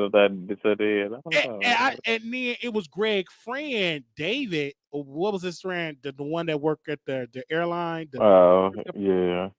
He got me involved in eating butt. Like I didn't know what it was. Like, but he didn't want Greg to know that we was intimately involved. He was mad at me. Like, why would you tell Greg? I don't know. I just told him. I'm like, whatever. We men. Me dated Greg, but stopped me from a lot of shit because Greg know everybody. So it's after we broke up, everybody knew Greg. So they're like, everybody know because Greg is so well known. This is his home. Greg beat the girl. Yeah, what hits his hometown? Bitch, that hoe be getting around. He be getting around, and so when this before Kurt passed, me and Kurt got into it because I wrote a post like Kurt Myers don't care nothing about the LGBT community, and Greg was like, "You better leave Kurt Myers," because again, I didn't care nothing about Dallas politics. I'm from Chicago, didn't care. Screw that. So Greg, I was getting turned on because Greg was calling my show, cussing me out. Like I have a recording of Greg just cussing me out like a dog. But it was in the past, and now I rarely even talk to Greg. If I see him now, on my timeline. And that's person we used to talk all the time. Even when we broke up at first, like both of our first few relationships after we broke up, we would study always talking. Our new boyfriend would get irritated, so we always gotta get his light bill paid, phone bill paid. He wants a food bill. See, he always ask you for money. Like that was Greg. Greg gonna ask for money. He ain't gonna keep no job. He gonna ask for money. I need this. I need $80. I need $90. Girl, he be switching jobs every damn month. But Greg also had some good looking boyfriend, and it was this other boyfriend. I never could get him. That Jamaican. They all wanted me at the same time. Right. That Jamaican one, he got a good. What Jamaican one? Not Jamaica. He's from Jamaica. He's an island. You talking about because we what the fuck is that white name? We went to his house. Jamil. We went to his house, and his roommate was freaky. So this was during the pandemic. Girl, I used to hate his roommate trying to hit on me. Girl, stop trying to hit on me. And so we there, and mind you, I didn't know what game. He got some bougie friends. They was playing some shit. Where's the spades? What? I don't know what they were. It was a stupid game. I didn't care. But my hormones was raging. Wait, was that when I went over there with you? Yeah. Did we go together? Yeah, we went to you. Yeah, we did. Yeah, you took us over there, and you said you're not gonna go, and because I rarely go to places. So this particular I went. And you talk about your damn hormones. It was raging. Like his friend, and then I found he had an OnlyFans. To me, I'm gonna Google you. I'm gonna find that he got OnlyFans. He got this. I really want him so bad. I wanted the Jamil so bad, but Of course, he didn't want me at all, and y'all screwed each other. He Like, wanted me. Burger King at the airport. Did y'all screw each other at the restaurant in the I don't know. bathroom? I don't know what you're talking about, but that's not how anything went. But who said I had any They were just screwed him. dealings Greg, with he screwed your anybody? ex-boyfriend. You screwed him. He screwed him. Who said I had any dealings with anybody? You did. I saw when he came over. And Theo. The crazy part is almost everybody that Greg has dated after me, I have messed around with either before they was together or either after they broke up. But almost everybody he has dated after me. Oh, we was at the party at Kickback. He screwed Jamil's friend because he trailed us to the apartment. He came and everything. I knew they was gonna screw because you can tell. Who? One of the guys y'all was playing video games, y'all was talking, y'all was connecting, and y'all screwed each other. Yeah, I remember. Oh, you talking about me and his friend? His friend, because he came, he trailed. He was trying to get me. I was already full of alcohol, so he was trailing. Right, they was drinking. He trailed, and y'all screwed. Like you just said, your hormones was raised. It was there. This all these. It was like a reality show because Theo drives super fast. But the crazy part is I would do that anytime I go to any scene with gay men and my hormones rise and I'm don't have alcohol or whatever. I will come into a scene and I will know who I'm gonna mess around with before the night is over. And I already knew come to him when I walked in the door. And me and Theo, I had a crush on Theo. He was really fat back then. Now he's good looking, he's good looking then. But he was chunky. I didn't care. He was so obsessed with me at that time. Like he really wanted to sleep with me. And I didn't. I was young. I was stupid. I was living with Tank in his living room on Jeffrey. And then Theo, he started losing. He lost that weight. And it was like when I saw something at Theo, then on my birthday, it was like love. Like I couldn't believe it. It was and Theo's room was nice, clean. My room was dirty. And his room was right. Girl, we had to say clean. The lights, it was like a good vibe. I remember that. On my birthday. And that's why I want you to come back on my birthday, because it was like a tradition, like we would get it in on my birthday. And then girl, what tradition? This stuff like what tradition is this? And then Cliff, you is lying. Right. And Cliff was like, I was like when Theo, we didn't know, like we used the restroom, because the restroom was big. It had a little door. I'll go in there, you get in the shower. That was my favorite part about the bathroom. Right. We could be in there at the same time. So we doing the same time. And Cliff came to Theo, like, I don't appreciate Wiley doing it. And so Theo, I came in the house when my boyfriend said, you can't come in the bathroom when I'm in the bathroom. I'm like, okay. Because I didn't know. I didn't do it. He don't even speak to me. But he don't understand. Like Theo was like, don't talk to me. We weren't even thinking about nothing like that. That's thinking about nerves. We didn't think about it. We would walk around naked. We didn't. That's what we did. We didn't care. It was normal. Even Tank was like, put on some clothes. Y'all walking around naked. We walk around. Even to this day, I don't wear clothes unless I'm live on the internet. And he was like, my boyfriend said, you can't be in the bathroom, but I'm in the bathroom. And I didn't notice it. I didn't, because he me either. He told me, so why every time you go in the shower, Wiley in the bathroom? Girl, I don't fucking know. It was just, we always did it before he came, because in my mind, I'm going to be here when you gone, because it ain't going to last long. And we just did it, and I was wrong. I felt bad for it. And then Cliff was like, you don't even speak to me when I say, hey, you don't even talk back. I did that because I didn't want to sleep with him. So if I don't talk to you, whatever, I ain't going to try to, because then I'm going to try to flirt. Yeah, that was that time, yo. Like I wish we had camera. That's a whole reality show with Theo. That was, bitch. It really was. Shit, that would be all that was type of reality. It was a reality show. Definitely with me, because I have relationships to everything else. And Tank, I love his guys. Never could get any of them. The one that was the cook. See, me and Tank, we will always give people names. Like nicknames, the number 6 boy. That's the guy, the number 6 bus. We call the number 6 boy. We call Bacon.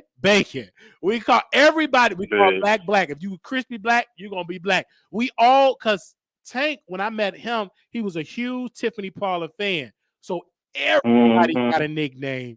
And then one of his boyfriends, I felt bad. He said, "But what do y'all call me?" Nothing. he was so bad, he was so hurt, and I didn't know because I was like, oh my gosh, like when we had Kroger's, the guy that worked at he was good looking. He worked at Kroger's, and I had a crush because Tank always attract good looking men, of course.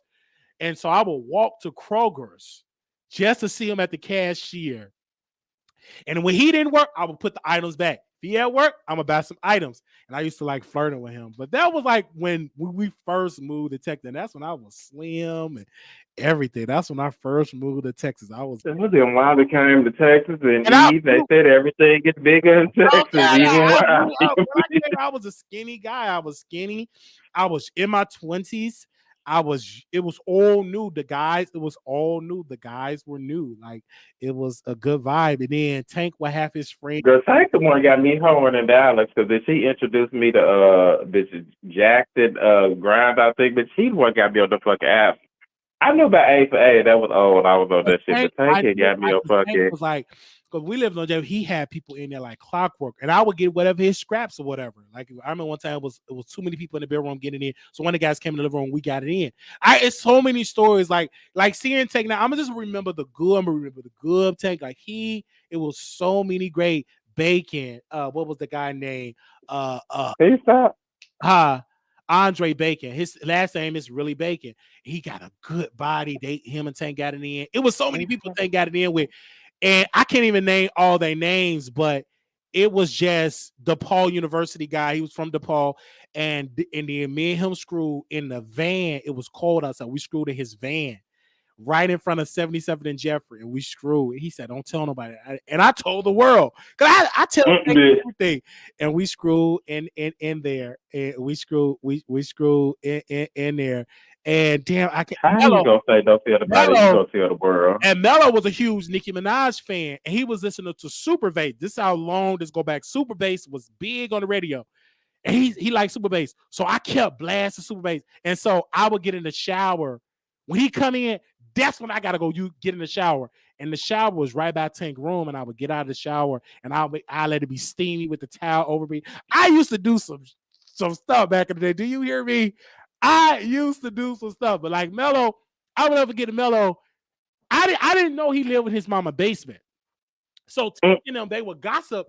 And so, but me and him got into it, and I said, you live in your mama basement. He said, B, what you say? Like, and I didn't know because like I would share, and Tank said, y'all really ain't no friends, and you bad and bad. You stink like corn chips. Like we were arguing. Everything that Tank would tell me, I would just share, and he wanted to fight me. They was holding him back and everything. I could go on and on and on. I used to go on and on and on, but that was like back in the day. That was back in the day. And then I met Theo because I met Theo through Tank. Tank knew everybody. And he can find people to be friends. Like when he came to Dallas, he knew everybody in Dallas. So, and then of course Theo knew everybody in Dallas. I was new. I only knew everybody from dating Greg. That's how I knew everybody. Everybody knew me from dating Greg. And I remember that Greg would come over. I would flirt with Greg. It never would happen. Because I never could get Greg. I never had a one-on-one interaction with Greg. Never had a one-on-one interaction with Greg. It always been like audiences. Mr. Greg said he would not fit to be around you. All right. It never happened. Me and Greg never connected at all. Like out of all Theo guys, Greg was that never one. Like Greg never won. I thought you and Andrew was friends, like Andre or Andrew, whatever his name. I thought y'all were close friends, but you met him through Greg. He's a great guy, fat guy, but good. But then Greg fell off as friends. Me and him was started being more closer friends than him and Greg. He was good in bed. And I remember we met and he came in the room and we started blah blah blah and we just got it in. It just happened. It just happened. They said, "Oh my God, Wiley, tell people whole names, everything." Yeah, I remember that. And I don't know if y'all could Google these people because I didn't say their last name, but I remember their first name. I remember that. Yeah, and Tank had some good looking boyfriends. Like I remember a good looking boyfriend back in the day. Well, Eric was his boy. And Eric looked good now. Like Eric was like, Tank always had boyfriends and he didn't want their ass. He didn't want them, and they got That's older. the crazy part. Good, and I should have smashed Eric when I was living on 70 something, like in South Shore. I had my own place, and I should have smashed Eric then, but now I regret it because now Eric, he's a manager at CVS, been a manager there, store manager, been there for more than Tank. I guess that guy had to be at CVS for like 15 years because Tank was working at CVS. He stole half of their product because he would have bag every place that Tank worked at. He gonna steal. Bitch, he was still he still bagged of it, and then had me going to the CVS stealing.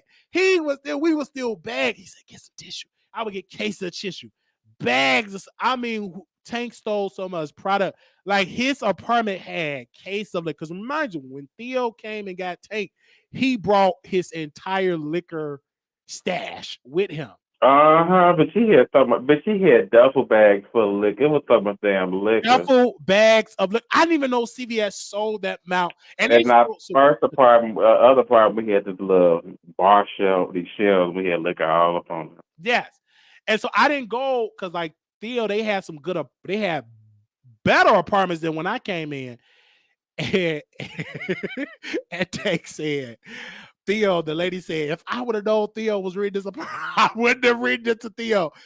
That's what Tank told me. And I said, well, where Theo? Wait, who said that? He said, y'all was at the apartment and the lady came. He said, if I would have known, this is what Tank said. He said, the lady in the leasing office said, if I would have known this apartment was leased to Theo, I wouldn't have leased. I guess you got into it with the leasing guy. Oh yeah, that was the apartment across the street from the residence, the ones right across side. Because I was in the residence when I first moved there, and I had to move out because I got into it with a new apartment manager, and we moved to the apartment across the street. This is like 3 years later. Bitch, why the fuck we move in there the week after they come back, a new management is taking over, and it's the person that I had got into it with before. I said, what in the fuck? So he's like, I want to read it to y'all. Oh my God. Girl, I wouldn't have rented there if I knew they was there. That's when we ended up leaving. And I went back to the residence, which I only left the residence because that same person. And the one thing I like about Texas is so many good, nice apartments. But back then, the rent wasn't that high. The rent is high now, but it's so many nice apartments. I remember I moved to the Oaks of North Dallas. I moved there. That was like the library season. I could just remember. You're right, because I didn't even know where you had moved or what the hell. They didn't know. I moved there, and you came and got me because I couldn't afford it. I couldn't afford the rent. It was a 2-bedroom. That apartment to this day was the best because you could see guys coming up, going down, and I was getting it in. It was like a little hub. I was getting it in. And I had a roommate from Craigslist. I had a roommate from Twitter, and I'm not going to say his name. He works at a store, but we good now. Met him. He was my roommate. And I had another lady. And when I went to the psych ward, came back, she robbed me, took everything, took my computer, and then I moved back with Theo and Tank because they lived at this time. It was like the townhouse, like upstairs. That was like the best place. That was the nice one. That was the nice because everybody had their privacy. Theo had his thing, and I had the living room. I would get it in. It was a good vibe. I miss the roommate thing. Let me tell you why. I just miss people. I miss like the vibe. Only thing I didn't like about Theo, he plays the music loud, and I got to do my show. And then you gotta hurry up and do your episodes when he come in. The music is loud. You act like you ain't had all day. I was gone after them. They working. This man got about 6 Electras everywhere. In the kitchen was Electra. Electra, I'm gone. All right, go right. Electra found my phone. He had about 8 Electras, and then he would say, "Play it around the house." It'd be blast. I remember that. You had Electras everywhere. I couldn't believe that you could have them many Electric devices. I only got one. You had about 8 or 9 of them. You did.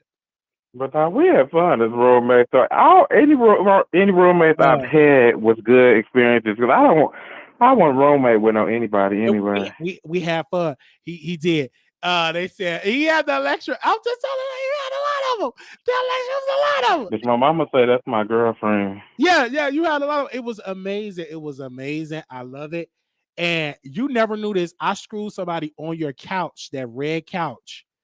and it was a stain on there, and you never. Bitch, that's why the fucking couch, the beam of it was broke on the couch, bitch. I thought it was Hank sleeping on the couch, bitch. That was for you fucking somebody on the couch. I screw. I said, man, I can't tell him I put a little stain on it, but I screws because that's because I had called Austin over to take the bed out because I want to do my show. I want this space. And I'm like, damn, how much screw the people? Because you had cameras all in your rooms. I said, I can't screw it through your room. So I said, it's the best step is the couch. Also, if I didn't have a camera in my room, you was going to be fucking in my room.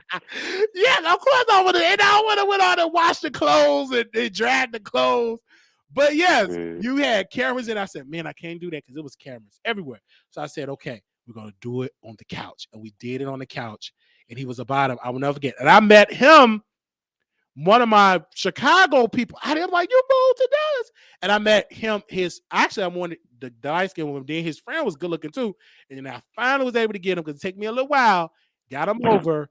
And then he got to work. And boom, boom, boom. Like the lubrication. And it was that lube that put the stain on the couch and all that type of stuff. But yeah. I'm sure that might. That's why you supposed to put something down. No, because I was so horny. I couldn't even worry about putting a towel. I was just horny. I wanted to get it in. And you was gone. And I said, hey, yes, okay, we're gonna get it in. I remember that.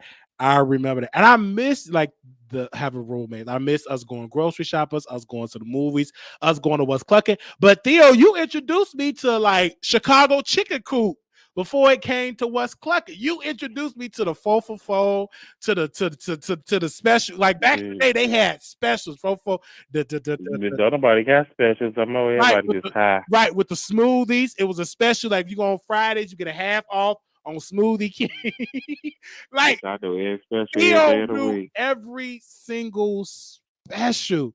And I miss that. We're gonna be roommates again probably like next year. And it could be a brand new season, brand new people, brand new vibe and everything. So yeah, I want to be roommates with you, Greg, and Jamil. Yeah, I want to be roommates with y'all. Let's get a place. We supposed to get a house together. Like me, you supposed to do a house, and then you always plan stuff, and then you said, "Hey, I'm moving out of the country," and you moved out of the country. And I was like, where's my vinyl, my brandy vinyl? I'm so glad you still had that save, my brandy vinyl, and you got it for me. And now look at you now. You in a whole relationship in Atlanta. I'm so happy for you. I'm so happy for you. I didn't even know Theo was going to call in, you guys, because we haven't talked in months. Like I said, Theo, what are you doing? I'm driving. I'm in the car. Like, I don't care. You can't flirt with me. I'm in a relationship. Who cares about that? So now he said the relationship is complicated, so I can flirt with him again in the DM and in the text message. Let me send him a picture right now. You still there, Theo? Theo? You said what? I'm going to send you a picture. Okay? I can flirt with you now in the text message? No. Okay. All right, let me see. Let me send you a picture. I said no. Okay, I sent it to you. I sent it to you out the air. But this was fun. Thank you, Theo. And y'all can catch Theo on Oliver Twist's show on when they went to New Mexico. Was it Mexico? Yeah, in the mix with Twix. Yeah, we went to Cancun. To Cancun. Yeah, hit me at the book out. And booked flight. And he was in the show and everything. And it's on Oliver. And we want to thank Theo. And this is like a reunion of everything. And we love him. And we love you, Austin and Austin. No, I want to flirt with him. I take him out. So you want some drinks? I just want him but Austin got sense though. He get the drink. You said what? Austin get the drinks. He get gold. He get gold. He get the drink out the ring, but he never stayed. Like we and his brother cool too. Like we went to Applebee's. Like it's a vibe. And Austin is known too. And I stopped going to the Applebee's because one of my YouTube people that don't like me, they was at the I seen you at Applebee's. And I was like, damn, I can't even enjoy it. I stopped going. That cheap ass liquor be having my stomach hurt. I be getting asked the reflex. I went today. I went here. Because that manager be getting him the strong stuff. I don't know what it is because Austin and that manager there, the black man, he really want Austin. So he give him free drinks, and them drinks is strong. Actually, I'm about to go to Applebee's. Who want to go to Applebee's? You want to go to Applebee's, Theo? Oh, you in thing.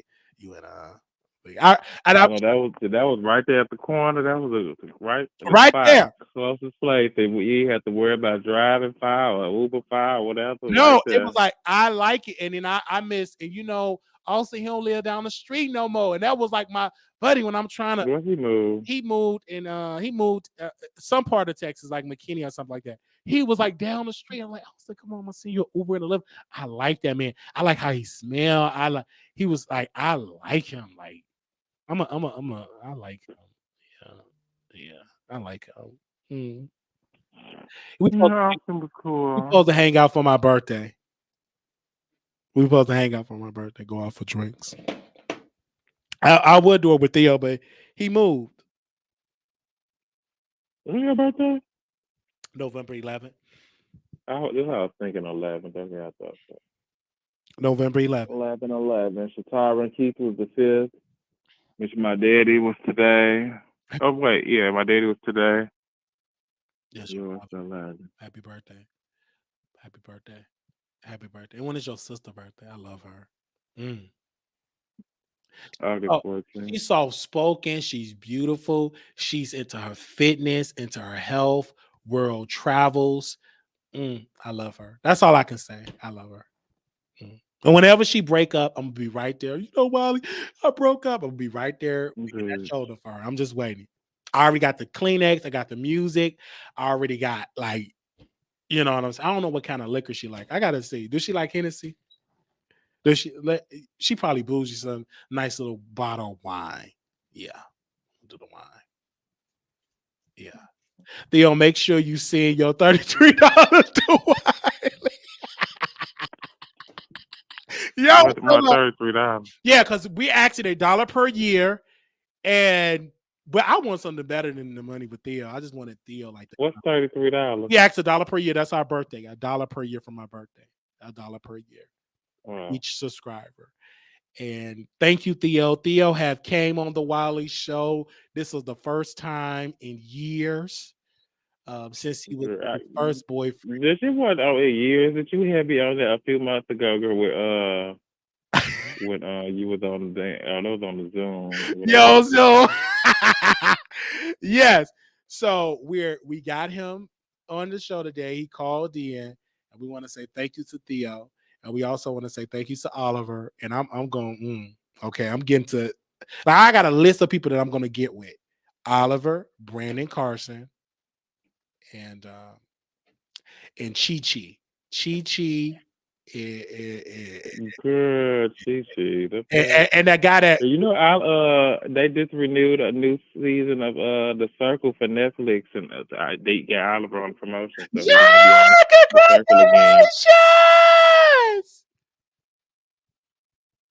congratulations. I think me and Oliver are gonna date.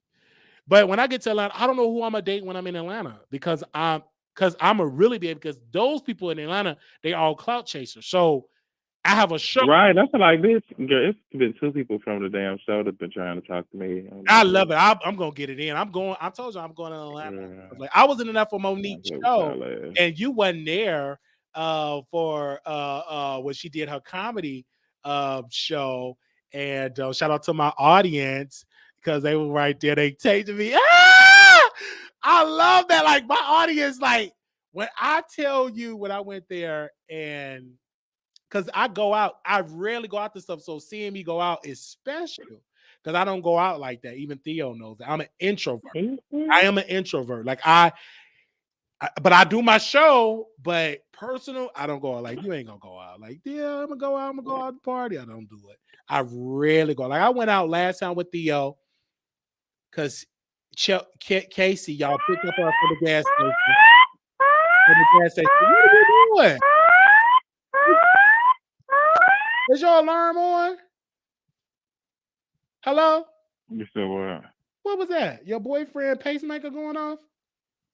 Bitch, shut the fuck up. With a pacemaker. Bitch, so they picked me up. That. Go ahead. That was his boyfriend. His pacemaker is going. You better ask him. That was a damn pacemaker. Bitch, that was my damn phone. But all right. See you guys. Thanks talking with you. He has to get it in. Molly, make sure you don't make sure you know no more interviews with alcohol. I love you. Oh man. No more interviews with Here alcohol. you go. Here you go. Keep your man, hide your man, hide your wife Don't say that. around Wiley. Don't say these people that they really gonna believe that. Don't tell them that. But thank you. Girl, Theo. he like Trey Songz, Mister Steal Your Girl. But Theo will be on the Wiley show whenever he get back in Dallas. How long you gonna be in Dallas when you do Thanksgiving? How long you gonna be? I don't know. I'm thinking maybe Tuesday to Saturday or Why you Sunday. stay I don't after know. Christmas? I gotta come back to Atlanta to work. Oh yeah, I understand. But you could have stayed here with me, but it's okay. I said to work. You could have worked on. Okay. Me and Theo could have dated, but he said I'm not versatile. I'm a strict type, so we could have Exactly. versatile. But I couldn't do it. I just couldn't do it. Now Brian Radcliffe, it could have been a different story because he was the first guy that taught me. Brian Radcliffe. That's his government name, you guys. Don't Google it though. But yeah, if I was versatile, because Theo's a good guy. I love him.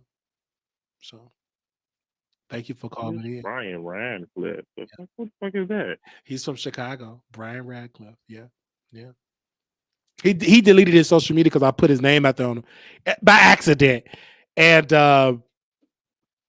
so his name is Brian Radcliffe. Yeah, I love him. Yeah, besides that, you do his social media. You always put somebody's name out there. I love him though. And he was so amazing. He was from Afghanistan. He didn't live in Ghana. He was in the military. Good body at that time. Six pack. You gotta do something with Wiley. Make sure you have him sign an I was NDA. like Any 18, 19 conversations with years Wiley, old. any interviews, make sure Wiley sign an NDA. Yeah, sign the NDA, child. But I still love you. And do not accept the alcohol. And he's coming back. Theo is coming back soon to Wiley show in person. So what happened to your ex-boyfriend, the one in New York? I don't have an ex-boyfriend. The one in New York. I'm good. I'm single. I've never had boyfriend. What happened to him? I've had people that I was connected with. I don't have any boyfriends. I am good because guys. What was that boy name? Guys want to be taken care of. What was that boy name?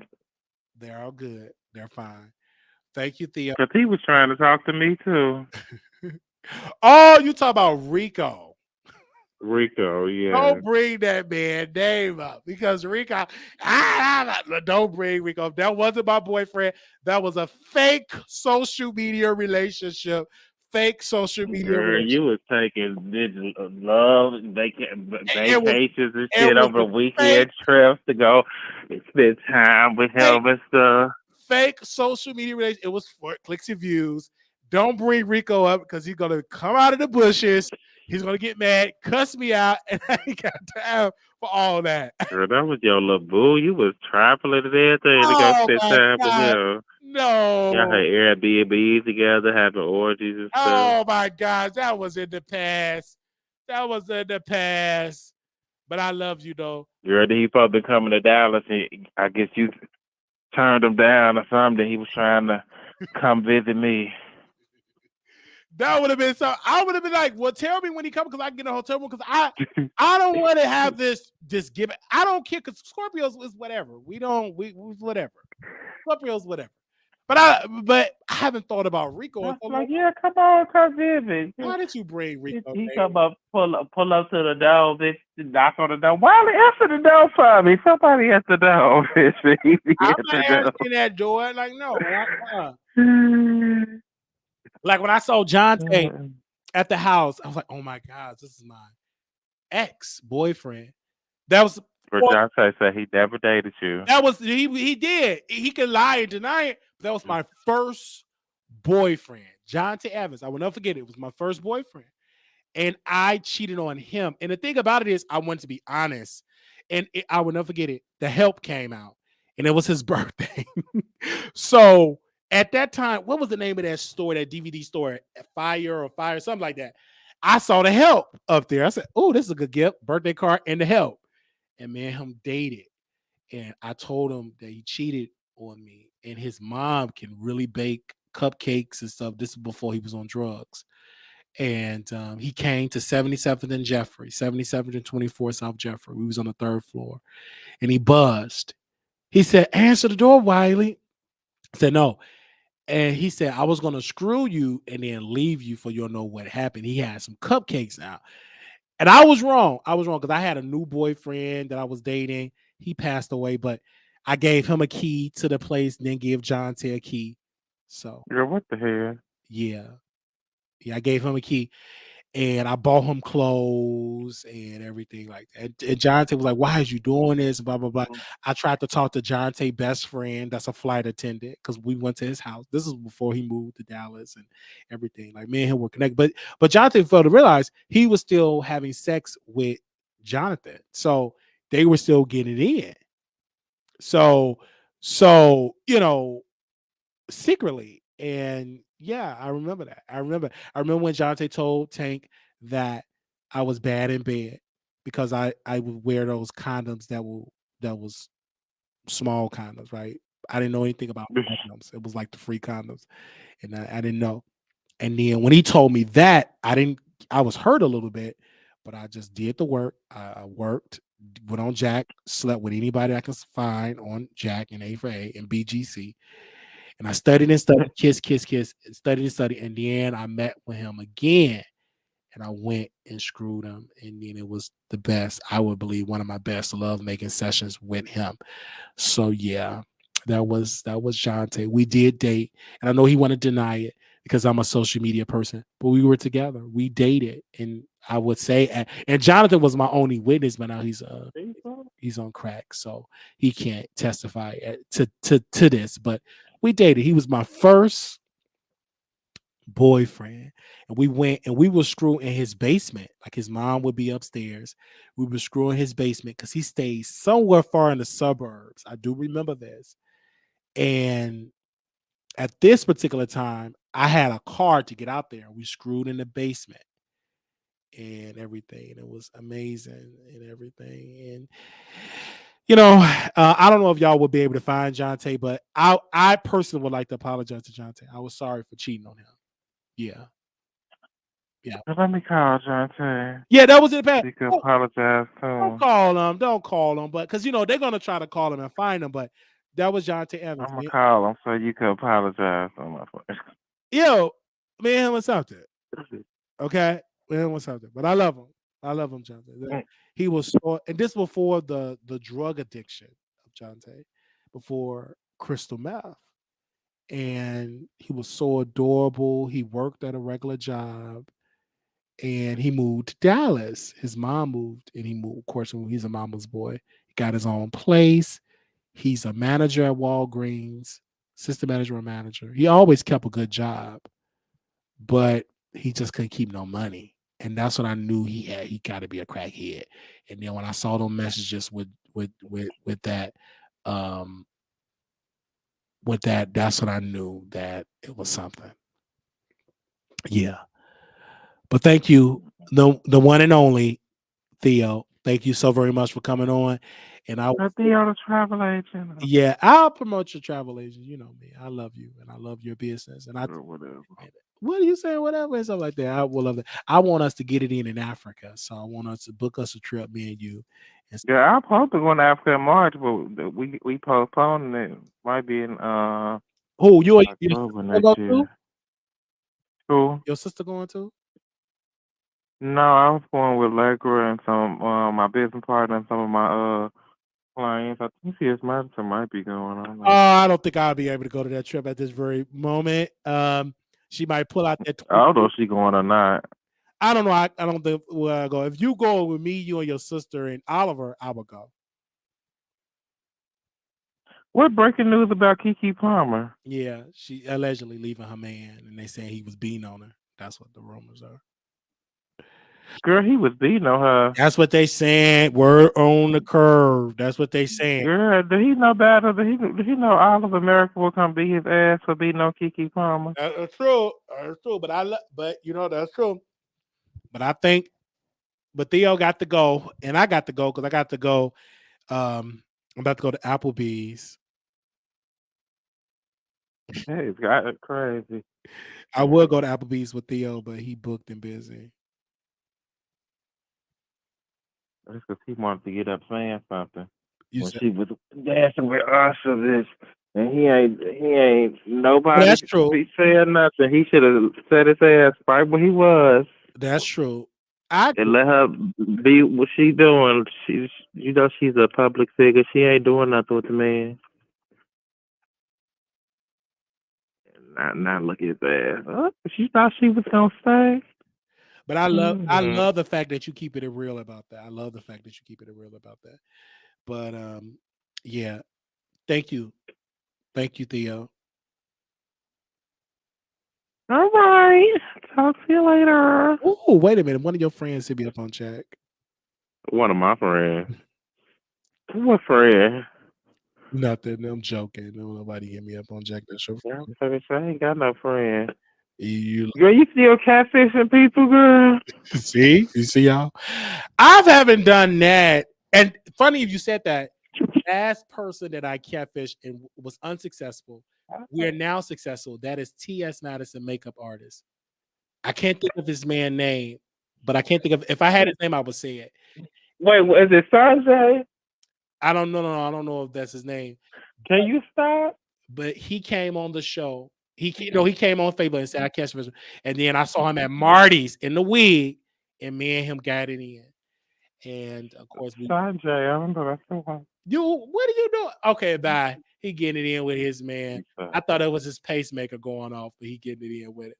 All right. There's anybody getting it in. Okay. It's all right. I'm telling you later. Bye. Bye.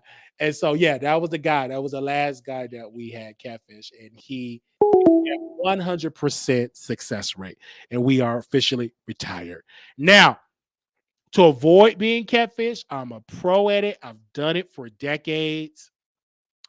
I would do a course of how to avoid being catfish. There's many ways to do it. I would say back in the day, it was easier to catfish, but now because of technology and because of video chatting and all of that, it's much, much harder. But I was such a pro at doing it. I still have some of my old catfish pictures and everything. But I'm retired only because I'm a celebrity now. And but I am a pro at it. I am a top-notch pro. I've done it. I've probably catfished more than 60, 80 men, and probably more than that. It was a lot. I was a pro, and I would get in my car and go to different areas to catfish. But nevertheless, we're good now. We don't do that anymore. We are delivered. Thank y'all so very much for tuning into the Wiley Show. My birthday is November 11th. Shout out to Miss Tracy in the house. She still know how to find our way to the Wiley Show. Wow, look how beautiful she look. We love Tracy. She's so adorable. Love her voice. That's Jay Wilson, Fran. We want to thank that sister for coming through. But we don't want to forget our birthday coming up, November 11th. We asked $1 per year. And you can cash app us, $Marquise28. It's Zelle, WileyShow@gmail.com. Miss J already put it. Tell you, she posted it. So make sure I want y'all to rain down on us like y'all never did. I want us to break a record this year. All right? Thank you all so very much. Little black boy, you're beautiful.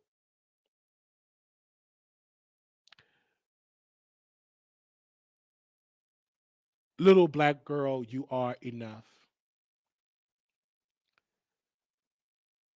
When times get hard, always remember to put God first. When they say, Wiley, you don't go live long enough, this is back. We're back. The Wiley Show is back. And we'll be back tomorrow with some more fun, good topics. We're going to wake up the streets. We're going to thank y'all so very much. Until next time, peace.